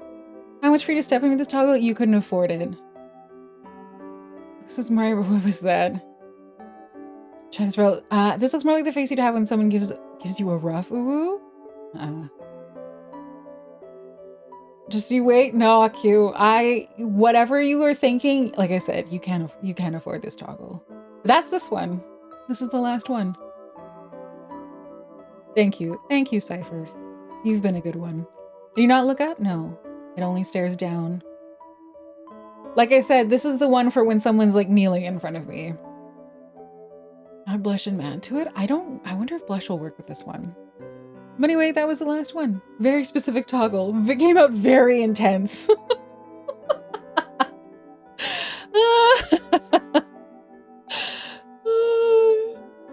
It was funny working with Art Mama on these, with some of the things and like little detail changes and stuff like that. Is that superior to disgust? It's actually, yeah, I think it's labeled in my folder yandere. So it's meant to be like it accompanied with a bloody knife type of situation. Girl, excellent, great work. Well, I mean, Art Mama. We gotta like Art Mama. Does it work with sad brows? I don't know. So one time I was testing these and I got stuck and like, basically I couldn't figure out which one to untoggle to like make my face go back to normal. So it was the VTuber equivalent. If you keep making weird faces, they'll get stuck like that. So I'm also trying to be a little careful. Let's see. I mean, I think this one already kind of has sad eyebrows. Let me see. No, I can make my sad face, but now I've got like a headache at the same time. Casting such a large shadow on it. It's a big forehead. I don't do that. So yeah, pout. I'm ready to cut a bitch. Sobbing. What was this one?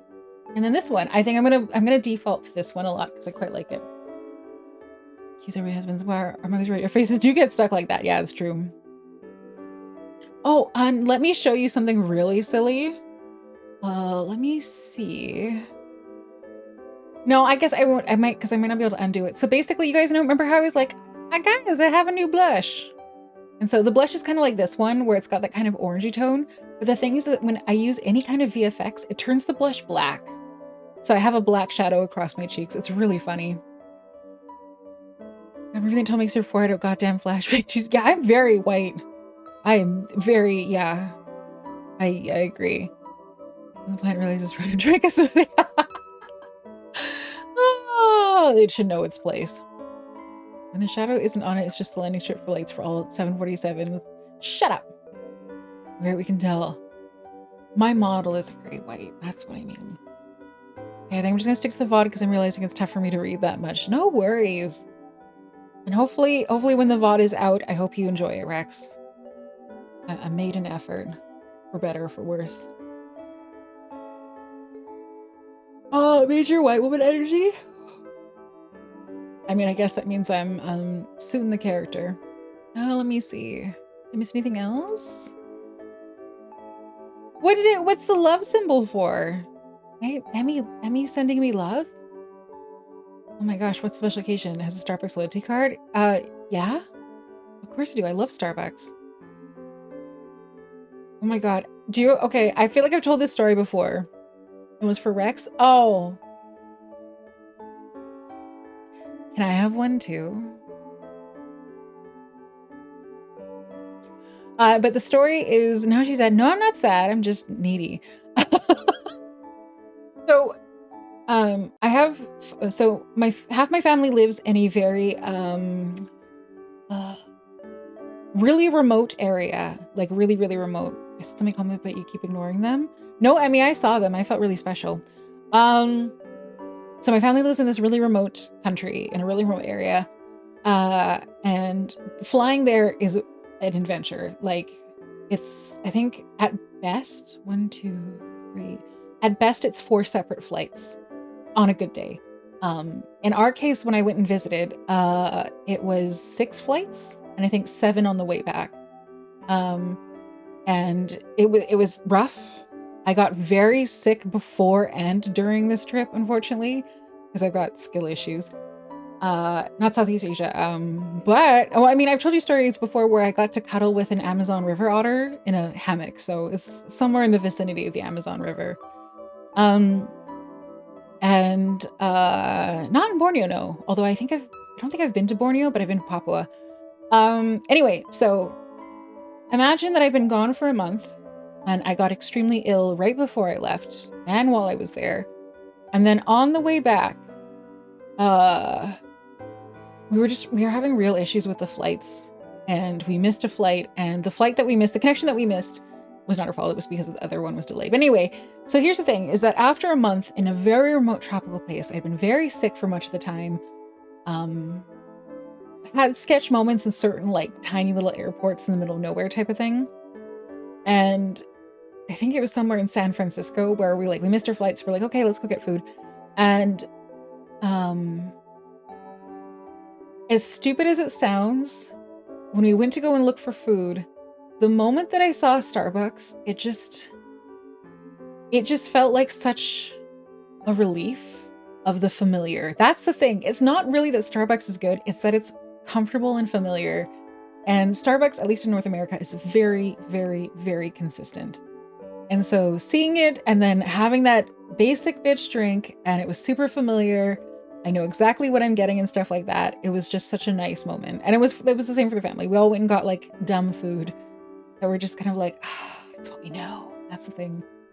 And it makes me very empathetic to like people who, like when people immigrate into countries and they form communities, it's because there's the comfort of the familiar is massive.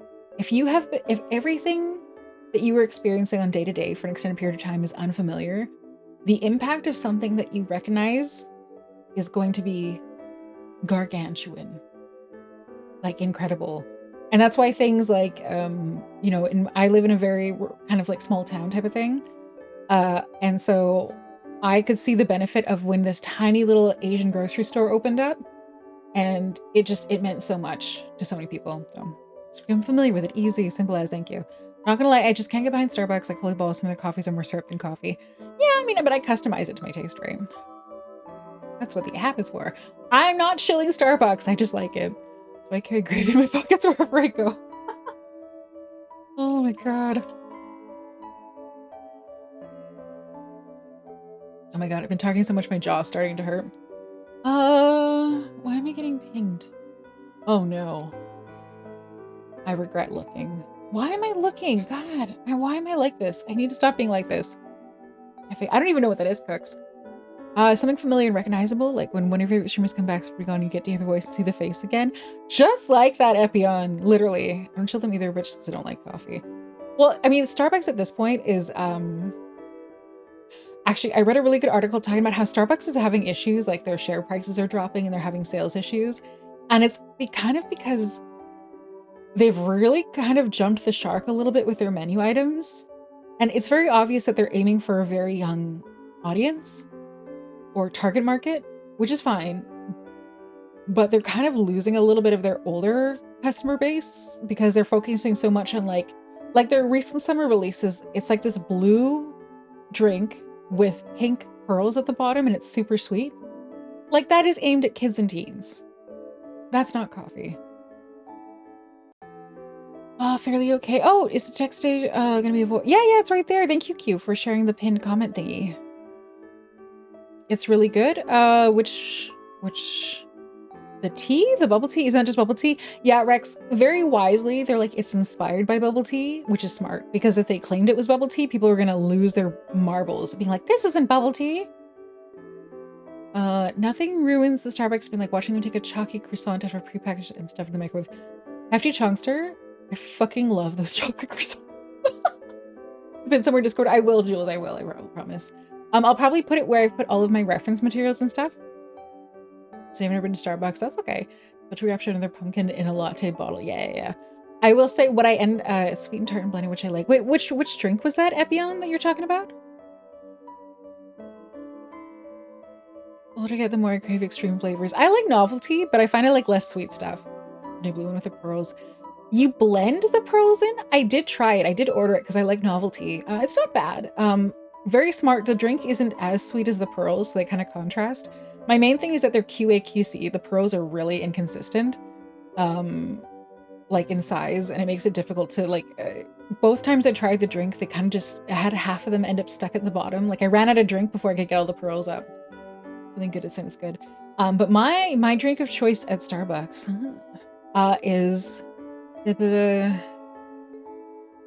it's not an actual flat white, but they call it a flat white. But the main difference is that it's basically a latte, except it's made with what's called ristretto shots instead of regular ones. And then I swap the blonde espresso because it has less of a burnt taste to it. And then if I'm feeling spicy, I might add some cinnamon to it or something like that. But that's my go-to.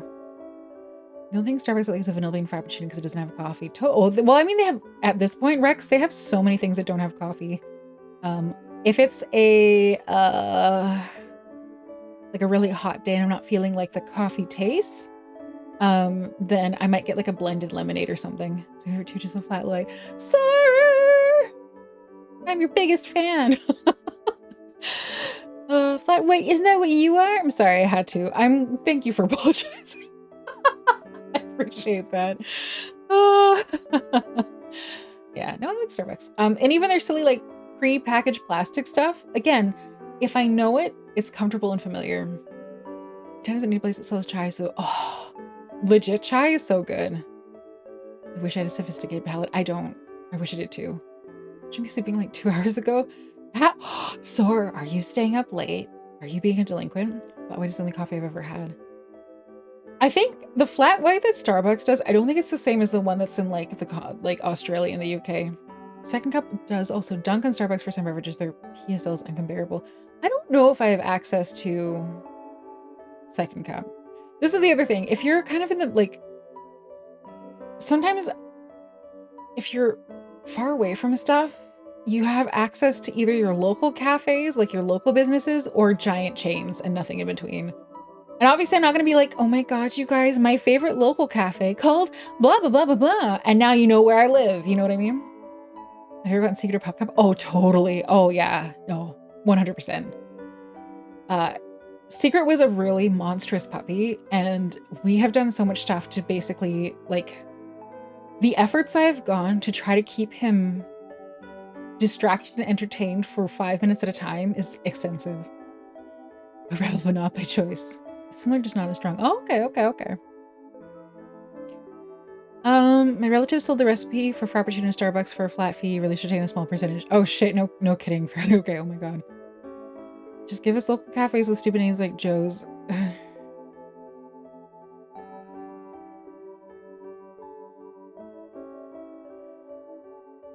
Sorry, I had a brain blank. I think there's a Joe's cafe somewhere in the Lower Mainland, and I just totally shut down. I'm like, is that near me? And I had that moment of like, wait, what? No, I don't think it's near me. I want to go to Second Cup. What do we have here? Not kidding at all. He's still rich, but when loaded, if you handle it better. That's the case for a lot of people. I love at least. Yeah, I mean, it is a common name, but I really like at this point of the day, after all that's happened, I was like, wait, what just? New York kind of bridges the gap between Starbucks and somewhere local for me as a ton of regulars and comfy chairs. Okay, here's an example of my brain shutting down. I celebrated Beans' birthday recently, and she's rewatching the MCU. So we were watching Guardians of the Galaxy, and does anyone happen to know off the top of their head the name of the villain in that movie? Anyone? I'll let Beans know you said happy birthday. The first one? Yes. There we go, Rex.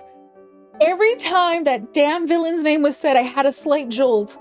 Where they were like, Ronenn's doing this. And I was like, what? Ronen. And they're like, oh my God. Like, every time. Like looking around being like, what? Yeah, I'm glad. Please, and you can also, if you want to, you can share happy birthday messages to Beans in Discord, because it was her 39th birthday, and she is dreading the next one.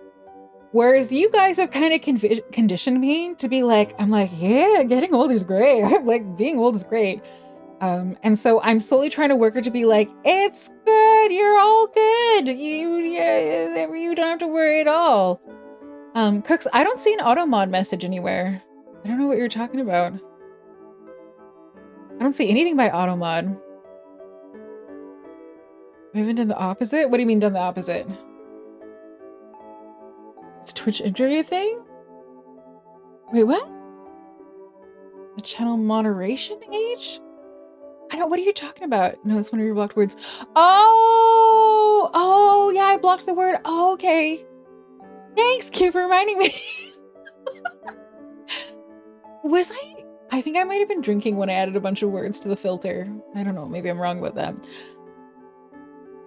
But yeah, so it's been funny because shut up. You were, damn it. Oh no. That's why I didn't know about this. Pestering you about it. Yeah, so being on Twitch, like, I was kind of neutral about the concept of aging, and then being on Twitch, being like, we love old ladies. Oh my god, old ladies. We love, oh my god, don't get Botox, keep your wrinkles, and that kind of stuff. You know, it does have an effect where I'm like, okay, no, I'm kind of grateful to be older, and so I've been trying to get up in her grill. Also, it really helps. Not that I can, obviously, I'm not going to be able to share this for doxing reasons, but not to toot the horn if I have great friends, but whatever you're imagining for Beans is probably 10 times as smoking hot as whatever you could imagine. I don't actually know how I get cool and attractive friends like this. So it's like, and she doesn't look her age. She hasn't aged in like 10 years. So yeah, anyone being like, happy birthday, you're awesome, Beans, I appreciate it. Don't get Potex Heroes. Yeah, no, AJ Chan, this is a real thing, but too bad. If I ever have disposable income ever again, I will get that because it really helps with headaches, and I get so many headaches right now. Botox for tension headaches? Amazing. Amazing. What's the name I'm picturing? A cat? Oh, Beans. So Hefty Chunkster, Beans got her nickname because I did a live webcam thing of my dog during Christmas, and she was making him come up in front of the camera with like a toy, and then while I wasn't looking, she snuck a can of beans into the view, and so people just call her Beans. I don't tell you this, but you've already got a plant. Getting more toxic plants is not the best one. Botulism isn't a plant. For actual medicinal purposes, A+. No, well, heck, I also like how it looks. When my forehead's like perfectly smooth, it's nice. Also, I have less of like an expressive face, which I appreciate because apparently when I'm thinking about random things, I scrunch my face up so much that people are like, are you okay? Or they'll be like, oh my god, guys, Ronen's very pissy about this. And I'm like, I'm just thinking about sandwiches. Leave me alone. I sent Pizza birthday message. Thank you, Gax. I had as many talks as I want just to be safe. Doing some Botox right now then. No, don't do that. No, so like it's like I don't get when I do get Botox done, I get a very small amount, but it's just enough to make me a little less expressive, and I like that because I don't like people reading into my expressions. You know, I want a little more control over it than that. But the other reason, I mean, obviously, like, you know, you got to use your facial muscles to emote as that, so I also have to be careful. Sometimes I have to tell my coworker that she either gets me friendly faced or fuck she'll work. Say, do it makes you happy? Frickin' thank you, Rex. Thank you. Like a shot of Botox? That's not the units they're measured in. Smaller knows what litter. No, they measure them in units. I just realized for the last year or so, my reason for my forehead was all scrunched and wrinkly was because my glasses. RJ, I had a moment like that 2 years ago. I keep my eyeglass prescription more up to date now, but it's so bad to assume that I'm pissed off at her. Right? Must be the emotionless anime woman. That was my tracking last September. Cool bitch type hag. I think I've already mastered bitch type. I don't know if I can do cool though. A pint? No. I either look grumpy or surprised with very little variety. I look grumpy or consternated. As long as you don't look like... That looks like a D's nuts choke cue, so I'm not gonna read that. Barnaby said, mine were so outdated that the anti-glare worn off since basically... Oh my god. No. Consternation. I don't know if I use that word correctly.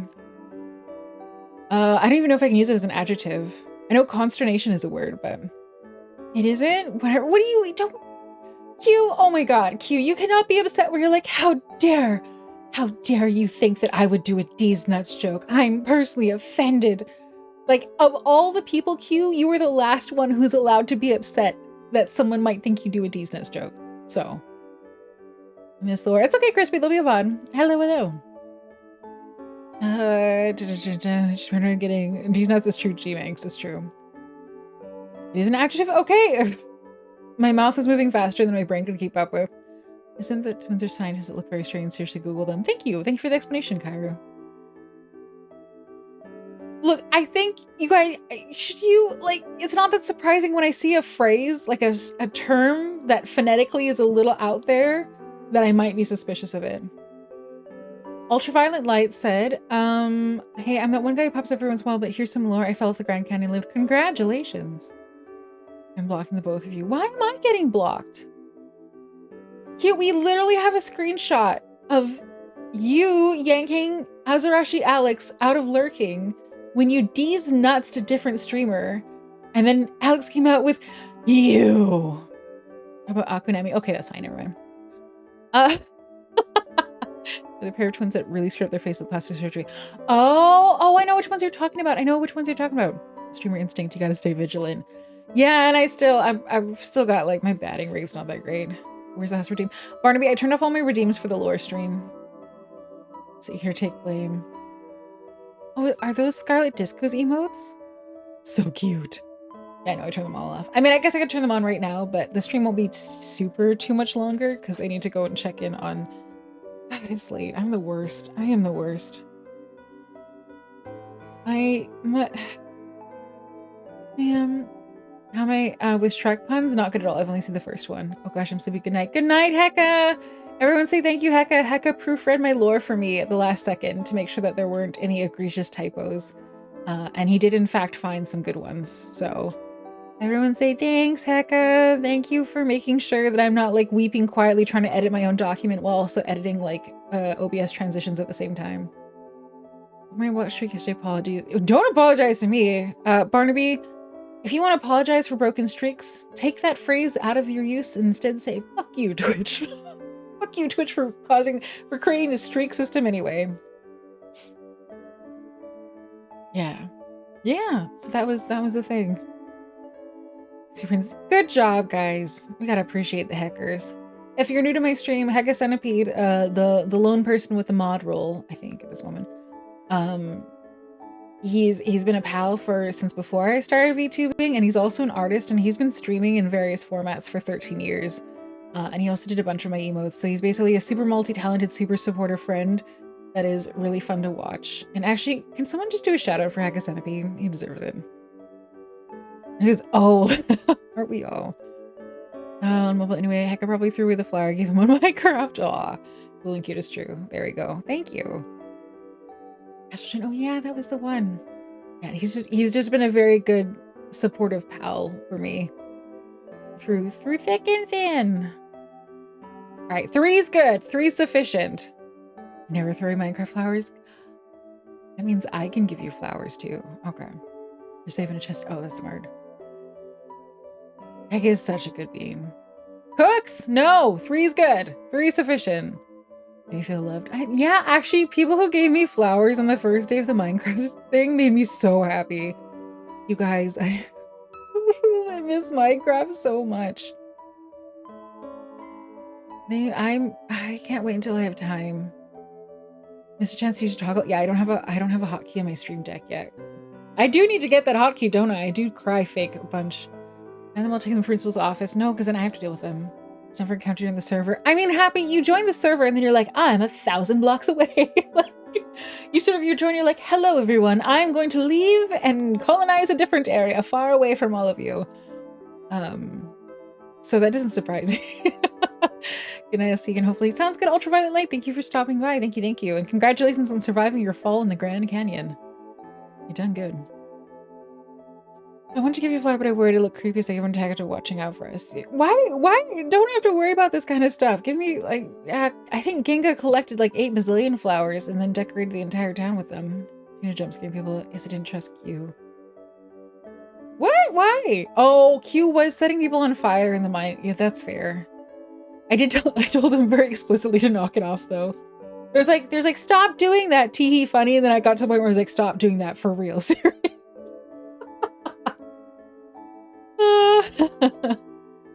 I do remember that though, you're correct. All right. I did plant a cherry blossom tree outside the mine. Your name. Thank you. You're being slandered. No, you set jewels on fire.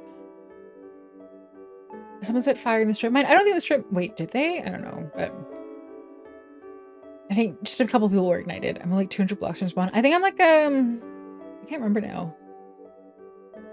I think I'm 1800 blocks from spawn, but that's because I went through the nether and then I made a portal and then I dug upwards from that portal. I'm being William, leaving shaking my head. You said jewels on fire. Look, you made Epion cry. That's legit. I wonder if anyone chopped down the chance of the strip mine. I don't know. That's I have been looking forward to playing Minecraft, and then every time I made so earlier this week, I think after one of my streams, I'm like, guys, I'm gonna play Minecraft, and I did for a bit. And admittedly, that was a mistake. I was so trashed for work the next day, and work was very difficult. So I have been restricting myself from playing the Minecraft until I actually have a little bit of disposable time. Hopefully it'll be a little bit sooner because, what did I do? I got my lore stream done. The toggles are set up. A bunch of new emotes are done. The Minecraft server is obviously running. So next week will be like a schedule that's just normal where I'm like, hey guys, I'm playing games. You know what I mean? I milk before cereal. I'm cleaning right now. Happy to see you stream. Yeah, although it's not going to be a long one because I have to go and say hi to a family member. We're working in Minecraft 24/7. Don't tempt me. I have to play Minecraft tomorrow if it's up. I mean, the server is open 24/7. Do you ever run Minecraft server? Yeah, Corpse. I think time isn't real. Maybe a week or two ago, I opened it to the public, although the public is people I recognize. And so, yeah, if you're in the Discord server and you want to join, there's a channel for it. And then I just need to whitelist you from your username. Oh, waiting too long for the bot. No, it should be right after the stream is done. You tell bro story, you said hi and then he smells. I will say hi, but not that other part because I'm actively trying to repair my relationship with him. Like a weekend day. Yeah, something like that. Gotta dox yourself to join though. No, you don't have to do that. One username that's accurate. So here's the thing. Here is the thing. Is that I was a super fucking obnoxious younger sibling. Like just very annoying. At times and the problem is that sometimes I am very good at making my older sibling laugh, but sometimes my efforts to make him laugh were super fucking annoying. And so even now as we're adults, there are habits that remain where I will be doing something normal and I will irritate older siblings. I'm definitely not, I don't have a lot of leeway for being an obnoxious shit right now. Laughing now, let me tell your lore. I mean, what else were you expecting? You've never lost an obnoxious streak. You have no, Happy. You have no idea. I mastered the fine art of annoying the fuck out of my sibling too much. I'm gonna slide some bribes into Thrones so you can get into Bro Story's good graces. Y'all could not afford the stuff that Bro Storia likes. Because he's like someone who doesn't like his type of thing would be like a $8,000 musical instrument or something like that. Oh, by the way, older sibling Haustoria is like musically gifted, can play every instrument I can actually think of off the top of my head, is a magical, angelic singer, just an absolutely incredible everything, and is super smart. Super, super smart. No, that's not quite it. I went to an stream that's just Ronenn acting like you've kind of seen it a little bit in collabs. It'd have to be the right person though. Here's something so always know it is our inevitable. Yeah, Red Dragon, but I was really good. Smarter than Hank? Oh no, he's way smarter than me. Like way smarter. I'm just kind of bland and mid. Trying to finally have his idol. Oh, that's such a cool, cute bow emote. The VTuber goof. See, I want to annoy Ronenn. think he is. I think he is. I think. Oh, did Rockfa say they're going to bed? She's gonna jump out early. Everyone have an amazing day night stream. Sounds good. Sleep well, Soapy. Is it okay if I still wait? Oh, well, okay, he's probably gone to bed. But is it okay if I still call you Soapy, or do you want to stick with Rockfa? I've just gotten so familiar with Soapy, I guess. Sorry, just coming back into chat. Hey, Story, what are you doing? Cooks, you have no idea how similar it is. He's saying, don't worry, in boys. You're not in, but if you are a boy, you at least qualify?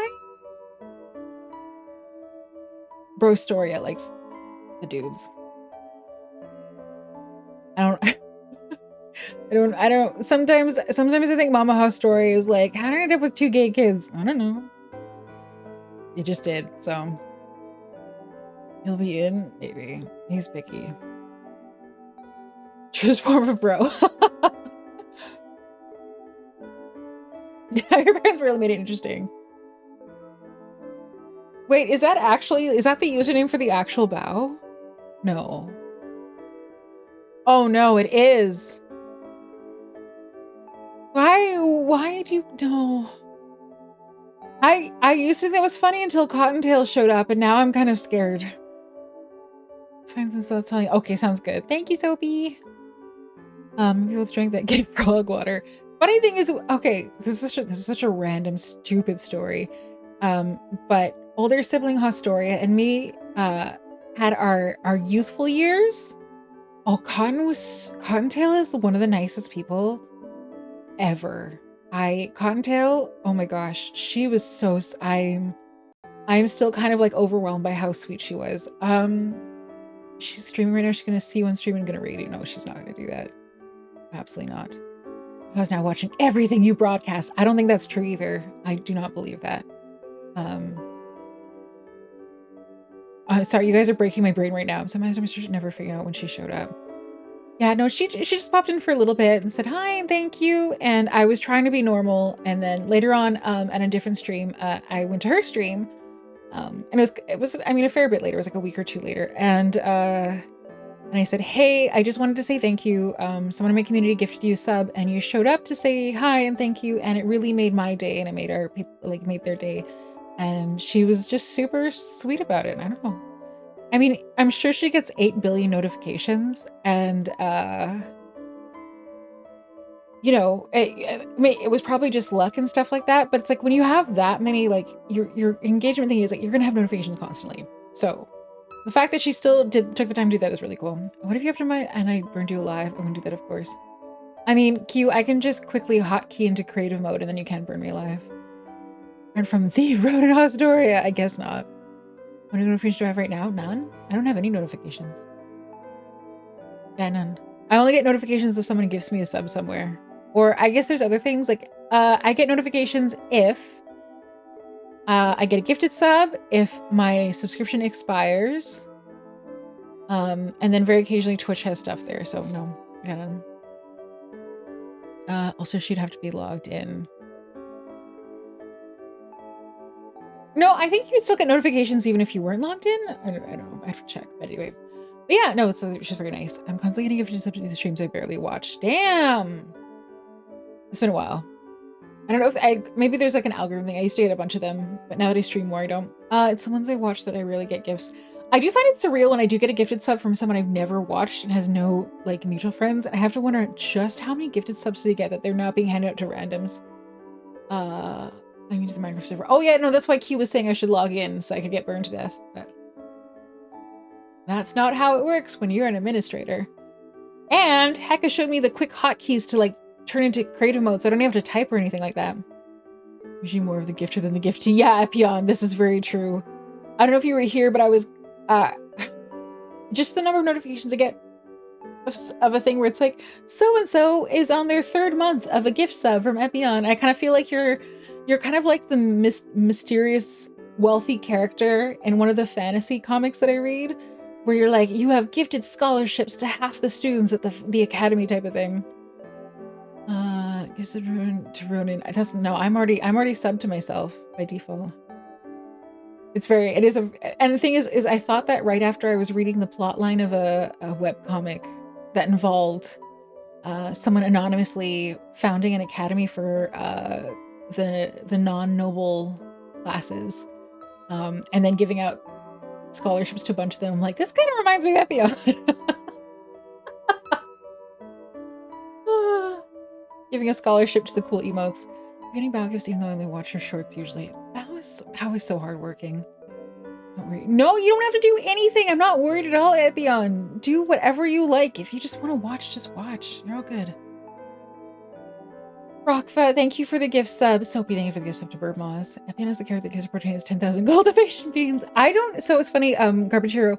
I've tried, I don't know why. I don't find the Mudem, I don't know if I'm pronouncing that correctly, storylines that great. I think I like the modern day power fantasy ones a bit better. Did you modify my head pat emote so it looks like my nose is being picked? Happy. I am grievously offended right now. I hate that it works too. That's the part that why does it fit so well? Oh, hello, Omega Mystic. Hello, hello. Thank you. How did that work? Sleep night. Good night. Sleep well. Go to sleep. Stop gifting subs. Go to sleep. Oh, actually, it's all. I turned a setting that I can't get subs from channels I'm not following. Oh, interesting. It's fantastic. No, I hate it. That's supposed to be a thinking hand. So good. That's supposed to be a thinking one? No, it's picking my nose. It's a default redeem. Oh. And I said, but why? But why what? Which part? Love that you hate it. I'm glad because I think Happy, I think the fact that the head pat emote no longer enrages me, you were kind of like, I don't like that it's not bothering you as much. Now you found a new way to refresh it. So yeah, a new popcorn emote made by Lucky Nothing. I got lots. You guys, do you guys remember when I had barely any emotes and I was panicking? And now I have a bunch. I have very few full, like most of them are filled. Searching for gold. Ew. No, thank you. Oh no, I had my own stream open another tab. It's weird to see my delayed face. That's very strange. Also, everyone's avatars disappeared. What? Why did that happen? Popcorn, cheese, and brisket are my top 3 foods. Wow, you really like savory stuff. Since more people watch now. Back in the day, there was a 5-month span where I got at least 6 gift subs in a week. Oh, interesting. Making sure she doesn't spit out the meds. Oh my god. That's weird, but you still haven't filled all the spots. No, I still have a couple animated slots. We're all... Kari, I don't know if you intended this or if it was just magic, but I read your message as we are now all your prawns. I'm like, that makes sense. It's Kari. Also, hello, Kari. Hello. It's our favorite mantis shrimp. Hello.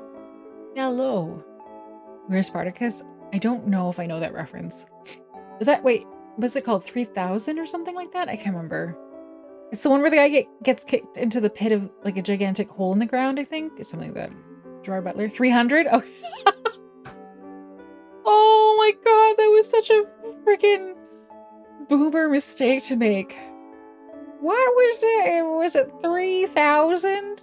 It's like, no, Grandma, 300. I was sure it was 3000. No, Grandma, it was 300.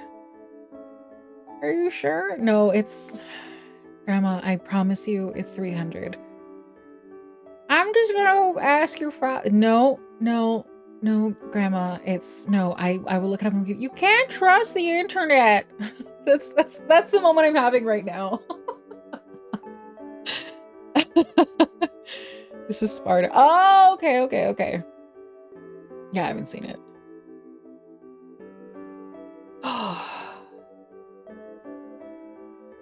My brain's been really stuck. Oh, yeah, Sparta 5000, my favorite historical film. Shut up. Especially 300 exchange in a grandma voice now. Yeah. Also, hello, that was one of my grandma voices. I think because I was so worked up and stressed about this, I think I'm having like I'm on the come down from like the adrenaline and stuff like that, which means that my normal insecurities are not kicking in. So you guys have been hearing a couple stupid voices that I'm normally too shy to use. Alicia won't get into it. No, that's not the problem, G-Max. This is the problem with like, it's like you show your grandma, not my grandma. My grandma's really smart. You show a theoretical grandma, Wikipedia is like, you can't trust the internet. And then a week later, they're like, my shavings are gone. You're like, why? What happened? They're like, well, someone friended me on Facebook. And you're like, oh shit. They said they were a prince. And you're like, no, don't try. Why do you not trust Wikipedia? But you trust a Facebook message? No. That was not my infamous grandma voice. That's the one I just did on the spot. I have a bitchy British grandmother voice in particular. Ask me how I got that one. I just realized Miss Lord denied. That's okay, Barnaby J. The VOD will go up, and it's not that long. It's literally an hour on the dot. It's kind of wild. Yeah, Birdmaws. That was Rockfa, otherwise known. Oh, Birdmaws art. That was Soapy Dishes. If you've known Soapy's art, that Rockfa is Soapy Dishes. It's just your normal voice. Shut up, Emmy. No, I have like a very like not posh, bitchy British grandmother voice. Check them out. Yeah. No, actually, Birdmoss, it's really difficult to check out Soapy's art because they delete their Twitter frequently and they don't repost their artwork. I actually don't, other than the ones I've saved, I don't actually know how to find Soapy art, but they're very good. Lisa, I'll try and be lazy and watch the VOD. You don't have to watch the VOD. If you just want to read it, it's linked. You know, Trace Every. I have a bit of a posh Canadian voice. I don't think that's even a thing that exists. There's no such thing as a posh Canadian. Like, no. Because it's like, obviously there's a wide variety of Canadian accents, but all of them at some point sound very like twangy, you know? That's why, I mean, I grabbed the Minnesota accent when I wanted to like make fun of Canadian accents where it's like, oh gosh, you're just gonna have to go over there to get your Tupperware. How can that not exist if you have one? I do have a Canadian accent. I'm saying it's not it's not posh though. That's the thing. So I have a twang, but I don't hear it. Mine doesn't really show up that much. Absorbed a lot of like general American accents. I sound very similar to someone from Seattle. The Quebecois might think they're posh, but if you use a Britishism to describe them, they're no. No one has ever thought that the Quebecois accent sounds posh. Parisian French? Yeah, Parisian French sounds very fancy. Quebecois? No. That sounds like someone who's gonna like, no. That is not like ho ho ho. It's like, I know what it sounds like when I hear it, but I can't imitate the Quebecois accent. Is it just Creole French? Yeah, I mean, kind of. There's more to it than that, but Parisian French sounds like ass as well. But I think it sounds nice. Like the Quebecois think they sound posh. I don't know anyone who would think that. I think if you were like, hey, for someone from Quebec who actually wants to separate from the country, do you think you sound posh? They wouldn't answer you. They wouldn't say no. They would just shank you, you know? Reasons that they succeed and go back to friends probably take it. Yeah. I'm gonna go to bed. Good night, everyone. Good night, Red Dragon. Thank you for stopping by. The only British they have is a stabbing. I thought Creole was Creole French. Quebec French is like the Pokemon trainer approaching you with the expression, except they still think you're in a game of street hockey. I'm pretty for Quebecois is Tabernac. I don't know that reference. I was very, I disliked being forced to study French against my will. And so for many years, I was very like obstinate to basically be an anti-intellectual and to unlearn as much as possible. Haustoria sit and wait for her. It's too late. He's gone to bed. Although I'm now basically what I'm doing right now, because I am stalling because I'm digging my own hole and making it worse. But I'm also avoiding my fate of being like I've been a dick. So most hate France, if not more than Anglo-Canadian. I was gonna say my favorite Canadian show is Trailer Park Boys, but I remember most American shows I've seen are actually Canadian. What? I don't think so. I believe it now, not in the era my grandparents grew up in, that's why they left. I thought this was the aftermath. Wait, what do you mean? What are you talking about, Mark Smith? Have you been a dick recently or just in the past? In the past. I'm a pretty good sibling right now. My favorite that's like, that's Canadian? Okay, I feel like there's a difference between stuff that was filmed in Canada versus a Canadian show. That's tons of stuff are filmed in Canada. Not very many actual full Canadian shows though. Oh yeah, no, Laura's done. I was too, no, I would not be this relaxed. Only Canada, That, to me, that doesn't make it a Canadian show. Therefore, that's not how it works. Too much stuff is filmed. Otherwise, Deadpool would be a Canadian movie, you know what I mean? And Deadpool is not a Canadian movie. Although I was surprised by how much they left of Vancouver unedited in that movie. It's very funny. Thanks, Ryan Reynolds. There's so much filming, but the actors are also Canadian. That still doesn't, I mean, no.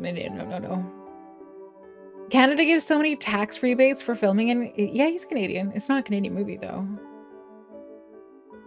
And this is true because Canada has very specific rules about Canadian media being shown. And so if it doesn't count, it doesn't count. Deadpool is Canadian. Not by Canada's rules. And that's what I'm going by, because why not? USA Network is Canadian? What? No. I don't believe that either. Much Music. Yeah, that's Canadian. So different shows. Actual Canadian shows are like Kim's Convenience, Trailer Park Boys, Scott Pilgrim. Letterkenny. And another one that I actually enjoyed, I don't think it's running anymore, Little Mosque on the Prairie. There's a Canadian that has to be shown up. Yeah, exactly. And the same with radio as well, Q. So what's really funny is a lot of Canadians have the shared experience of thinking certain hit songs were also popular in America that weren't, that never at all. Like, Americans have never heard of these people before. Letterkenny is so good. So I'm gonna go back to Trailer Park. I never liked Trailer Park Boys. It's not my thing. Back in the 90s, I think they just changed the label on some shows to being Canadian when they were actually American shows. There's some pretty strict rules about it. I don't think they can do that.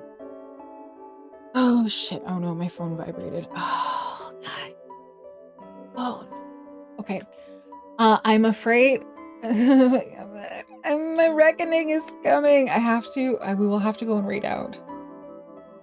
I must go and do the family thing before I get kicked out. My own sibling. She's gonna be an adult. I know. Corner gas. Yeah, corner gas. That was so popular for a while. TV is like 50% daily or 55% annually Canadian content. Oh, I didn't know the exact number. I thought it was like a third. Is she still alive? Is she wrapping up? Oh no, she's still playing. Oh God. Oh yeah, easy peasy. Thank you for that. I know who we're rating. My favorite. I can do this. I want to. It's wonderful post-war chat. Corpse, thank you. That means the world. Corpse, you're so cool. Is it Bao? No. Oh, Barnaby J, welcome to my stream. No, he's one of my favorites. This is Meredith Save Him. I really like her streams. So this is who we're gonna go raid. If you are subscribed, you can use the raid message that Cooks just posted. I'll use that one. Because Cooks, you come up with the good ones. Also, everyone say thank you, Cooks. Cooks came up with the idea of doing the lore challenge in the first place. No, I copied it. Twitch, I copied the message. Why are you like this? If you are subscribed, you can also use the little one with the animated emotes. If you're not subscribed, there's one with little leafy things that are really cute, and you can use that one. Sorry, I'm struggling right now. I want to copy Cooks' raid message, but Twitch is not letting me.